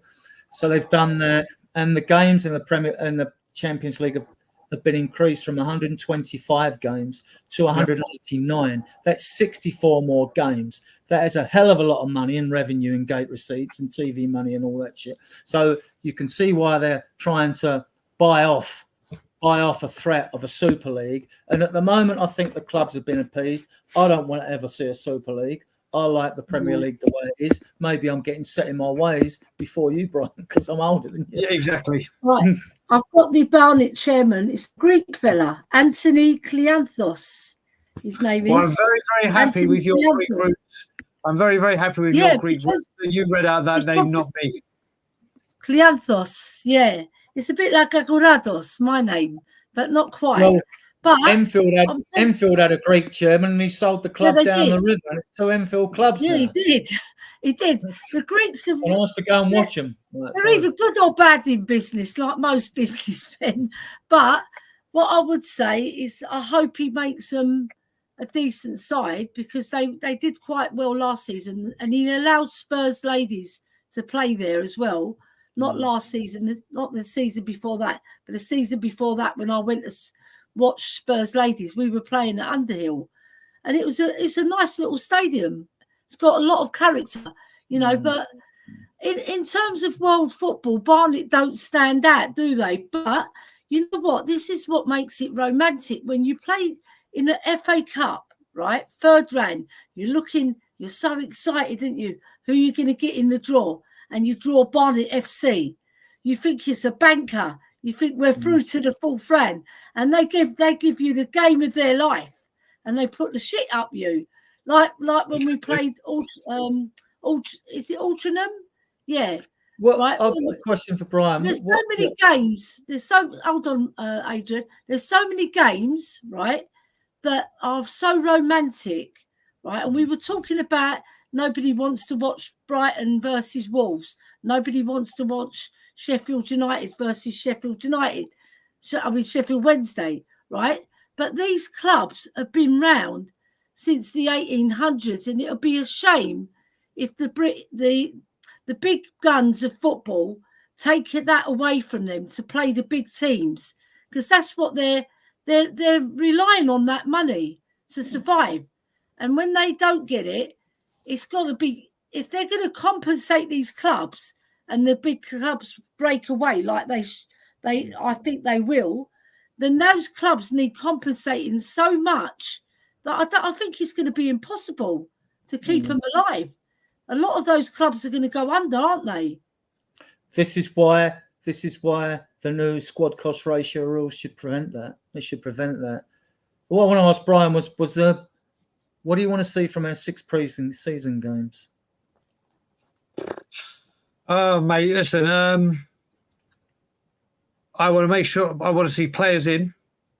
I want to see the start. I don't want to. Pochettino has said it.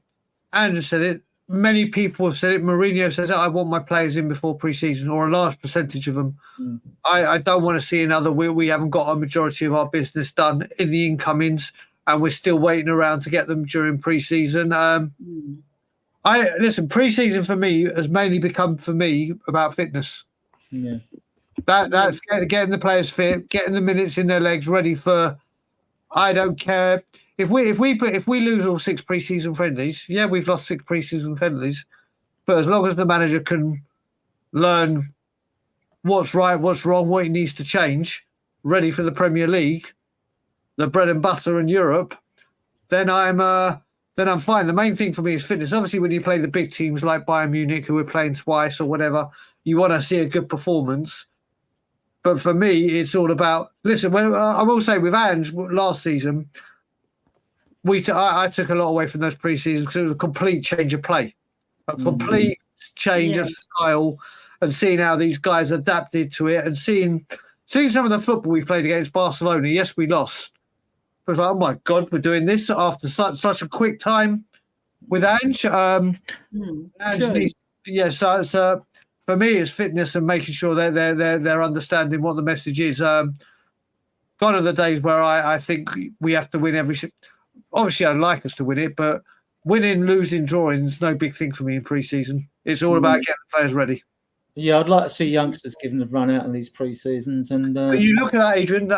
Sorry to go off. I agree with you that it's good to see that, but then if they're doing that, but they're not going to be in the first team and getting regular minutes, that's an opportunity wasted of getting the first team in tune. If you just play loads and loads of youngsters all the time. I think Ange will want to have a closer look at some of them. I mean, he's brought Mikey Moore, and that's no. Of course, just he's brought him in at his age. He's not 17 till next month. I mean, he's brought him in, but he is. I think he's going to be a generational talent. He won't be going in unless. This is why. Apart from the pre-season, we should park the FA Cup till it comes around in January. Not even think about it. Go ever so strong as we can in the League Cup first round. Really go all out in the Europa League, which is what I want to win out of all the free trophies. Because if we do in our 8 games, I'd like to be in a situation where if we win 4 on a spin or 5, we got 3 dead rubbers when we can blood youngsters, and give them a game. That's the ideal situation. Yeah. But knowing Spurs, we just crawl across the line in qualification. Exactly. So we'll have to see what we do. Like we all know, every summer we say this is a big summer. This summer, it is in particular. It is. It really is. I mean, like the fans' patience is wearing thin. They say, "Oh, not another project." Well, I'm not into that line of thinking because, like, success is never final. You're always looking to raise the bar. You never stop as a football club. You can never stop. Once you stop, you're doomed. You're doomed. People will overtake you, get level with you, they'll overtake you. I want to see 4 quality signings in this window. I don't expect, if we bring a right back in or a centre half, I expect them to be quality of what they do. I don't expect them to be sexy, but with a midfielder or a striker, I expect them to be sexy. Eze would be a marquee signing. Tony or Jimenez with 49 goals in 86 games. I don't know if Jimenez can do it in this division. Looks good. We know Tony can do it. I don't think either of those are marquees. They're close to being possible. Jimenez could possibly be a marquee signing once we got him in. Tony is bordering on a marquee signing. So you would take him because he would guarantee you the goals. And there's not much choice out there unless you want to go and spend 100 mil on Girokis, or you want to get Pender, or you want to get Siska, you know what I mean? And these players are going to cost you the earth, So, and I think they'll have 3 players in each position, at least what they want. And the other thing about a transfer window gets me now, because it opens Friday, if we get linked with loads of players between now and Friday that are left field that we ain't heard before, I'll just dismiss them. Because they're arriving too late on the scene, basically, to be considered as a target. Yeah. To me, I mean, I'm not worried about bringing in quality. I think the reason Ange likes quality younger players, the 25s to 21s to 25s, is because when you're looking for 2 players in every position, if you get a 21 or 22-year-old rather than a 26 or a 27-year-old that's going to want to demand to have playing time because of their age, the younger player knows he's got time on his side. And also, we're going to be playing a minimum of 48 games, with 38 Premier League games, 2 domestic cups, and 8 in the Europa League. So 48 games. That means, in theory, if you had 2 squads of 11, you could give every player 24 games. We know that won't happen with injuries and suspensions, but there's no reason why anyone you bring in, you can't say, Like, and no player to me has got a right to come into our football club and demand he plays first team football. No, you got to earn it. Yeah, true. Brian, I want to ask you, right? Do you feel, right, that Levy has made so many errors that he's destroyed the heart of our club? And do you obviously you do feel that, but do you feel that he can reconcile the club and actually push us forward now in regards to the way he's put us in terms of money? He's put us on the map in terms of money, but do you think he can put us back on the football map? Because that's what we all want. If he can do that, do you think he can do that, or do you think he's incapable? Well, you're coming in. Listen, he could, with the money that's coming into this club, with the players we're seeing going out, with the wages that are being cleared. So now I don't want to hear this summer, like I said earlier on Tottenham on Tour, I'm not looking at the value that we're spending on players. If I hear at one point that we couldn't agree wages, and as a player we desperately wanted, I will be going nuts. I'll be like, well, you've just cleared 600 grand this week. Once Ndombele goes, you would have cleared 600 grand a week savings on wages. So you don't give me the crap that you can't afford to pay the players' wages. You've just cleared a massive load of it. Do I think he has the potential to do it with the money coming in and whatever? Of course I do. Do I think he will? Not a goddamn chance. Not a goddamn chance. Listen, there's people that can say the errors of their ways, realise they made a mistake, and try to resurrect. But I've said before, it will take 5 years of continuously backing a manager. When I say continuously backing, I don't mean getting every single player he wants. I live in the real world. I know that can't happen. I don't mean if Eze comes and says, I want 400 grand a week, you give him 400. I mean respectfully, if Eze comes in and says, I want to be on par with Werner, and he says no, then he's a fool. But if someone comes in and says, right, I want 300-400 grand, do I expect Levy to pay that? No, he shouldn't. He shouldn't, unless it's an elite footballer, and I mean elite. So financially, do we have the power to do it? And with the stadium doing it, yes, we do. And yes, he could. Do I think he'll go, oh, do you know what, I'm going to be a good guy now and up? Not a chance. Not a chance. And do I see him doing it for 5 years straight and sticking with a manager and paying the money for players and making this a football club, not a business club? Not a chance. Not a chance. Yeah, I think this is what I think. I think we'll get Eze. I know he's got a release clause. Sometimes clubs want the money up front. That's not up with us. We'll probably give them a hefty million.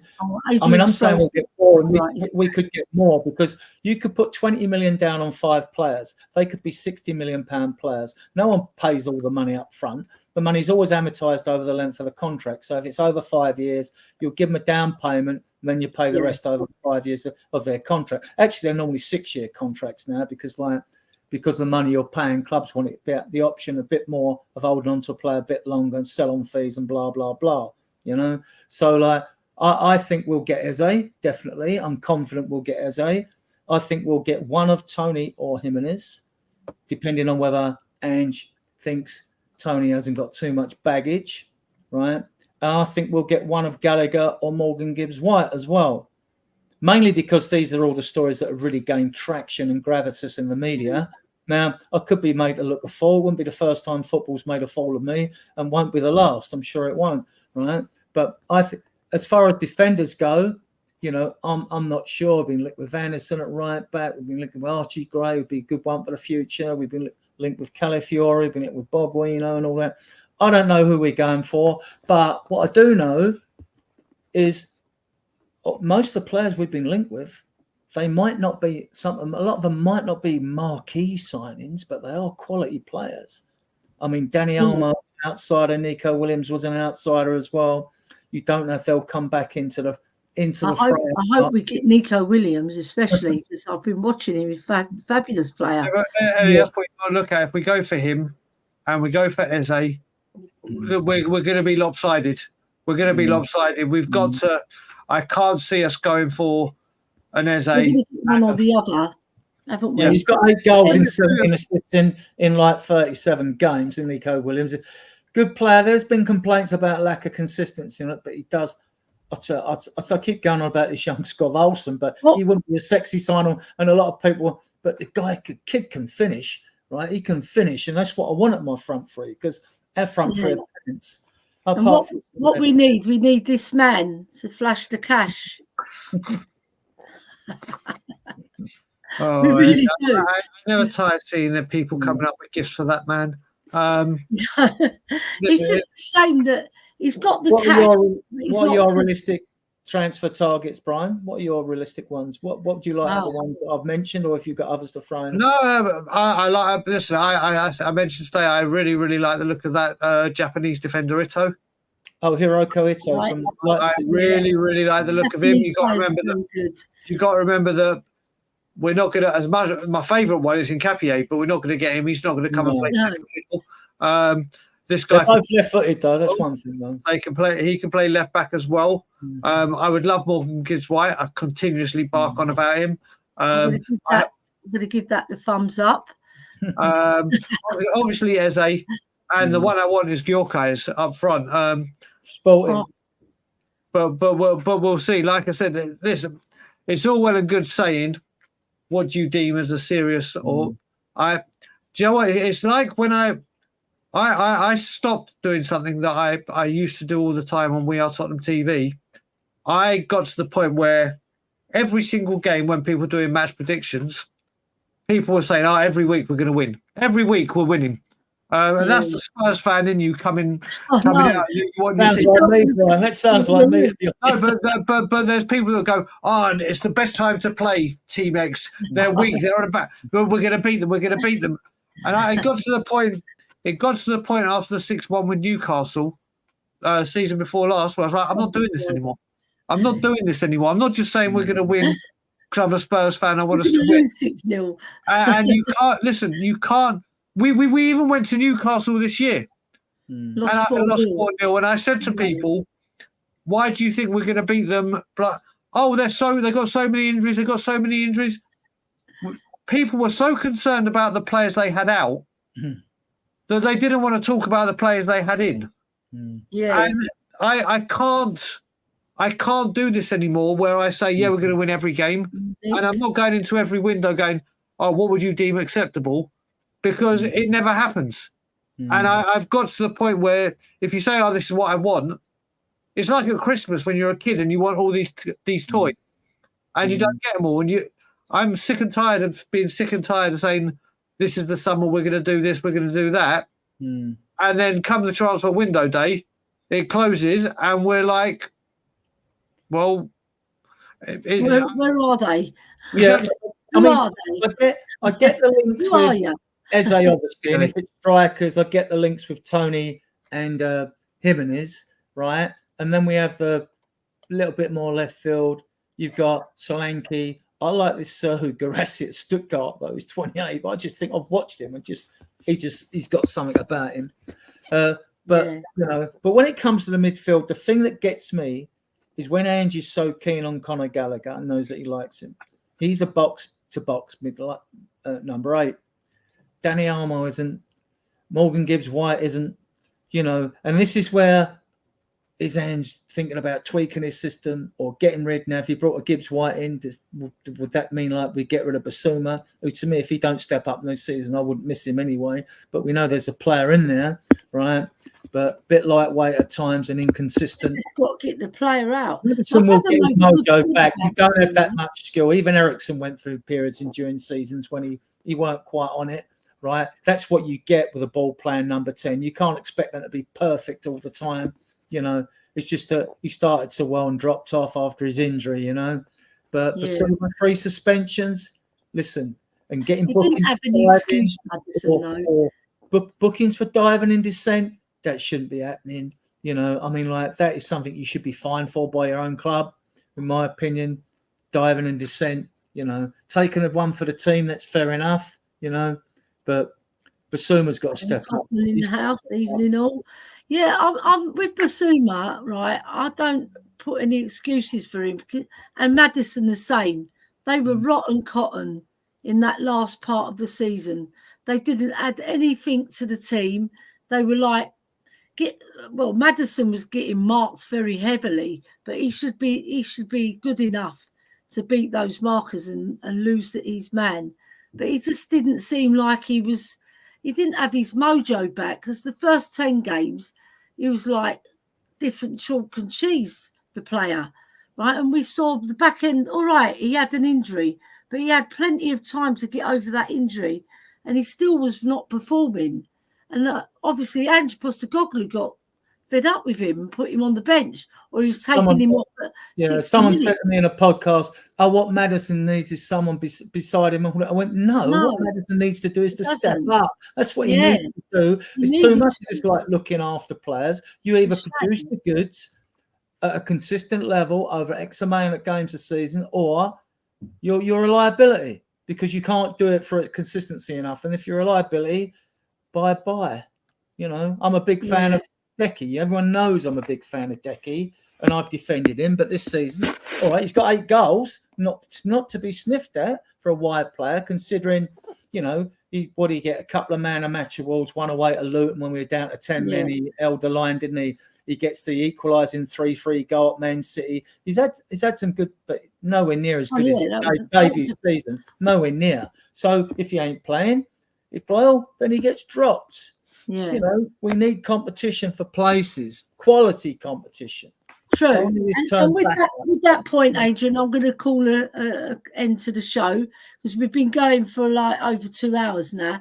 So what I want to do is thank you guys very much for coming on, especially you, Adrian and Brian, because, you know, I sent you the links yesterday and you've stayed true to me. You've come and supported me on my road to hosting. And I know it's harder hosting, but I'm trying my best. I'll get better and better as I go along with the help of Adrian, right? So what I want to know now is, first of all, Brian, where can we find you? Everybody knows, but where can we find you? Well, firstly and most importantly, I want to apologise, Ellie, for being so late.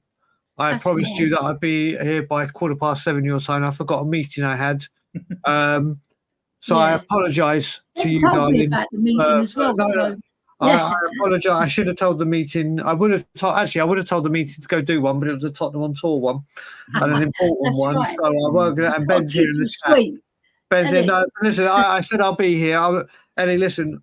No matter what, whenever you want me on, if I'm available, I will always, always, always come whenever you need me. I love you, Yeah, we'll get you on. We'll get you on. And I love you dearly. And I know you've been through a lot this year, right? And you've struggled with your health and everything, but you've come at it with. We're getting there. We're getting there. You're getting there, and I wish you well, Brian, because you're a top bloke. You love Spurs with all your heart. People will say this man is negative. He's the most positive man in this community that I've ever met. And I'm comparing him with the Irish. I'm putting him on a par with the Irish Hotspur. Well, there we go. Positivity. The mothership. And Jimbo of Just a Girl Loves Spurs, because he's ultra positive. He's Mr. Optimism. This guy, he loves Spurs with all his heart, right? Get behind him, because he wants change for our club. And that change will lead to better things, right? He's trying his best. Don't hit out at Brian, because this guy is full of love for our club. I went to his home. He invited me to his home, and we were walking down the road, and all he could talk about was what Tottenham meant to him as a young boy, supporting them with his dad, a family history, just like mine, just like yours, right? But the man's heart is in the right place, right? So that was a party political broadcast. It really was, Eddie. It really was. I mean, I was just... Brian, and you're worth it. Brian, you're worth every penny that I put into this conversation, because I love you dearly, and you've done so much good. You've done so much good for people, supporting them when they've been down as well. So I really do appreciate that. That I'll always do. Listen, I've said it before. Listen, I might not be everyone's cup of tea, but I try to stay balanced. I will praise the club when I believe praise is needed. Yeah. But like I said, listen, everyone wants a successful Tottenham. That's all we want. That's all everyone wants. It's how we get there. I believe, like others, it's when that man leaves this football club. Others believe that man can lead us to glory. I will never think he can. Like I said, it'll take 5 years. But most importantly, like I said, people can find me on Tottenham on tour with Ben, Dave, and Ireland, everyone. Ben and Dave, Ben will do morning brews. I do evening brews. But the most important thing is to give these two guys the support that they need. There'll be a channel coming, I believe, soon. They're starting from scratch. You need the support. Everyone give Adrian and Ellie a lot of love and a lot of support. I've known Adrian for a little while. Met him once or twice when we were outside Spurs. A lovely guy. Got a lot of time for him. Ellie, you and me, you honestly, I simply adore you, and I will always be with you no matter what. And I will, like I said, you guys ever want me on? If I'm available, I am there. Consider it done. Yeah. And I found today that Ellie, you've broken up. You've gone. Yep. Ellie's Wi-Fi has gone down. Mm-hmm. Very good. See, you can stop that's them it. from talking. I'm back. You're back. What was I you was wrong. I was wrong. Yeah, my Wi-Fi did crash because I was about 8 minutes late starting the show because I went to get my charger and I knocked the Wi-Fi, the actual modem down, and it took ages to get back up. So I was so glad that it got up because I really needed to do this stream because like I wanted to hear what all the voices are. I know your voice, Brian, but I wanted to also get Adrian in. So Adrian, tell us where you can find us. Well, soon. We don't have this week. It may be tomorrow. We might be on. I mean, we do intend to actually put shows on a Tuesday and a Friday, and that's tactical at 8:30. Which, if you're in America, East Coast, I'm not sure whether the clock's going back or forward. If you're 5 or 6 hours difference, or 8 hours different on the West Coast, or in Canada, it's Vancouver. It's my friend's 8 hours behind me. It was depending on when the clocks change, of course. So there's that difference. So the reason for Tuesdays is because we won't be playing Champions League football on the Tuesday, and good job too with the squad we got. But and the reason for Fridays again is because Sky may stitch us up as they usually do and give us a Friday night fixture, but you only get about one a season.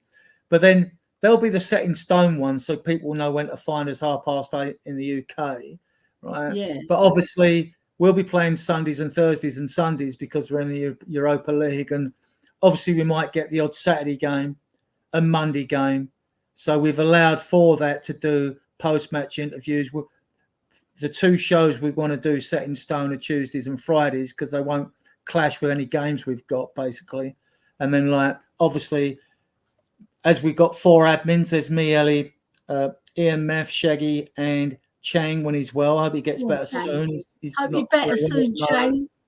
Then Chang can do all the Southern Hemisphere and whatever when the time zone suits him, and he can come on us if we're doing a pre-match show at 12 o'clock in the afternoon because it'll be 7 o'clock where it is in the evening. So we'll sort all that out. We still got a few technical difficulties, but we're like, we'll sort of like bundle our way through until we get better up to speed and like added more whistles and bells to the Spurs Diehards TDID podcast. The link's up there in the YouTube at the moment. People can subscribe, but we haven't done a show yet. I did a 30-second test or something to see if anything's going, but I need to get into. Us admins need to have a chat, all 4 of us together. We've had 3 of us together, but Chang hasn't been able to make it yet, just to make sure they've got all the access rights they should have. Spurs Diehards TTID, everybody. Yeah, Spurs Diehards TTID. I just want to leave you with a Brian Daigle scowl, but from an Italian fella. This is his impression of Brian Daigle. That's me when I'm happy. That's me when I'm delighted. You know when you've lost 6 months. He just looked at the bench. He looked at the bench and he just went, "Oh no!" You know what I mean? Going wrong. Right, I better hit the outro before before Right. I I want to know what the channel was called, right? Okay. Oh, I'll put it in. cut Let me put this in first, Ellie. yeah, put the link in, all right? Oh, Because shit. we've got our URL yet. We've got our URL with the actual link. The Spurs diehards. Oh right, I'll do it now. Adrian now. Let me go into my group. You and know what? I've got a tradition on. I've got a tradition of hosting. It all goes pear shaped towards the end. It goes smoothly right up to the end. When everybody said what they've got to say, I just think a little bit of fatigue creeps in. That's all. Yeah, it doesn't matter. The mate. Are you putting the link in the chat? If I can get it, I will. Hang about. I'm just hang on. I think I've got it now. Hang on. Copy and paste it. Put it in, and yeah, I think contact right there. It's the Daigle Scowl. Yeah. Come on. Believe me, if it's a bad give us a bloody trophy. Yeah, we're trophy style. If it's a bad transfer window, it won't be a Daigle Scowl you have to worry about. You know Trust what I me, mean? it'll be 10 times worse. I'll put the link in the chat if anyone's interested in subscribing. Like I say, we haven't done a live show yet. We're probably a ramshackle process before we get a bit more professional. But I think we'll muddle through, right? Well, that might be the URL. What we need is the Spurs diehards. That's what we really need to put in the chat. But we'll sort that out. It's no problem. The main thing is just tune in, guys. Tune in to Tottenham and Talk. It's a fantastic show. You've got people like Johnny Ham. You've got people like Ben Kaufman. They're fantastic guys. You've got Mr. Flowers.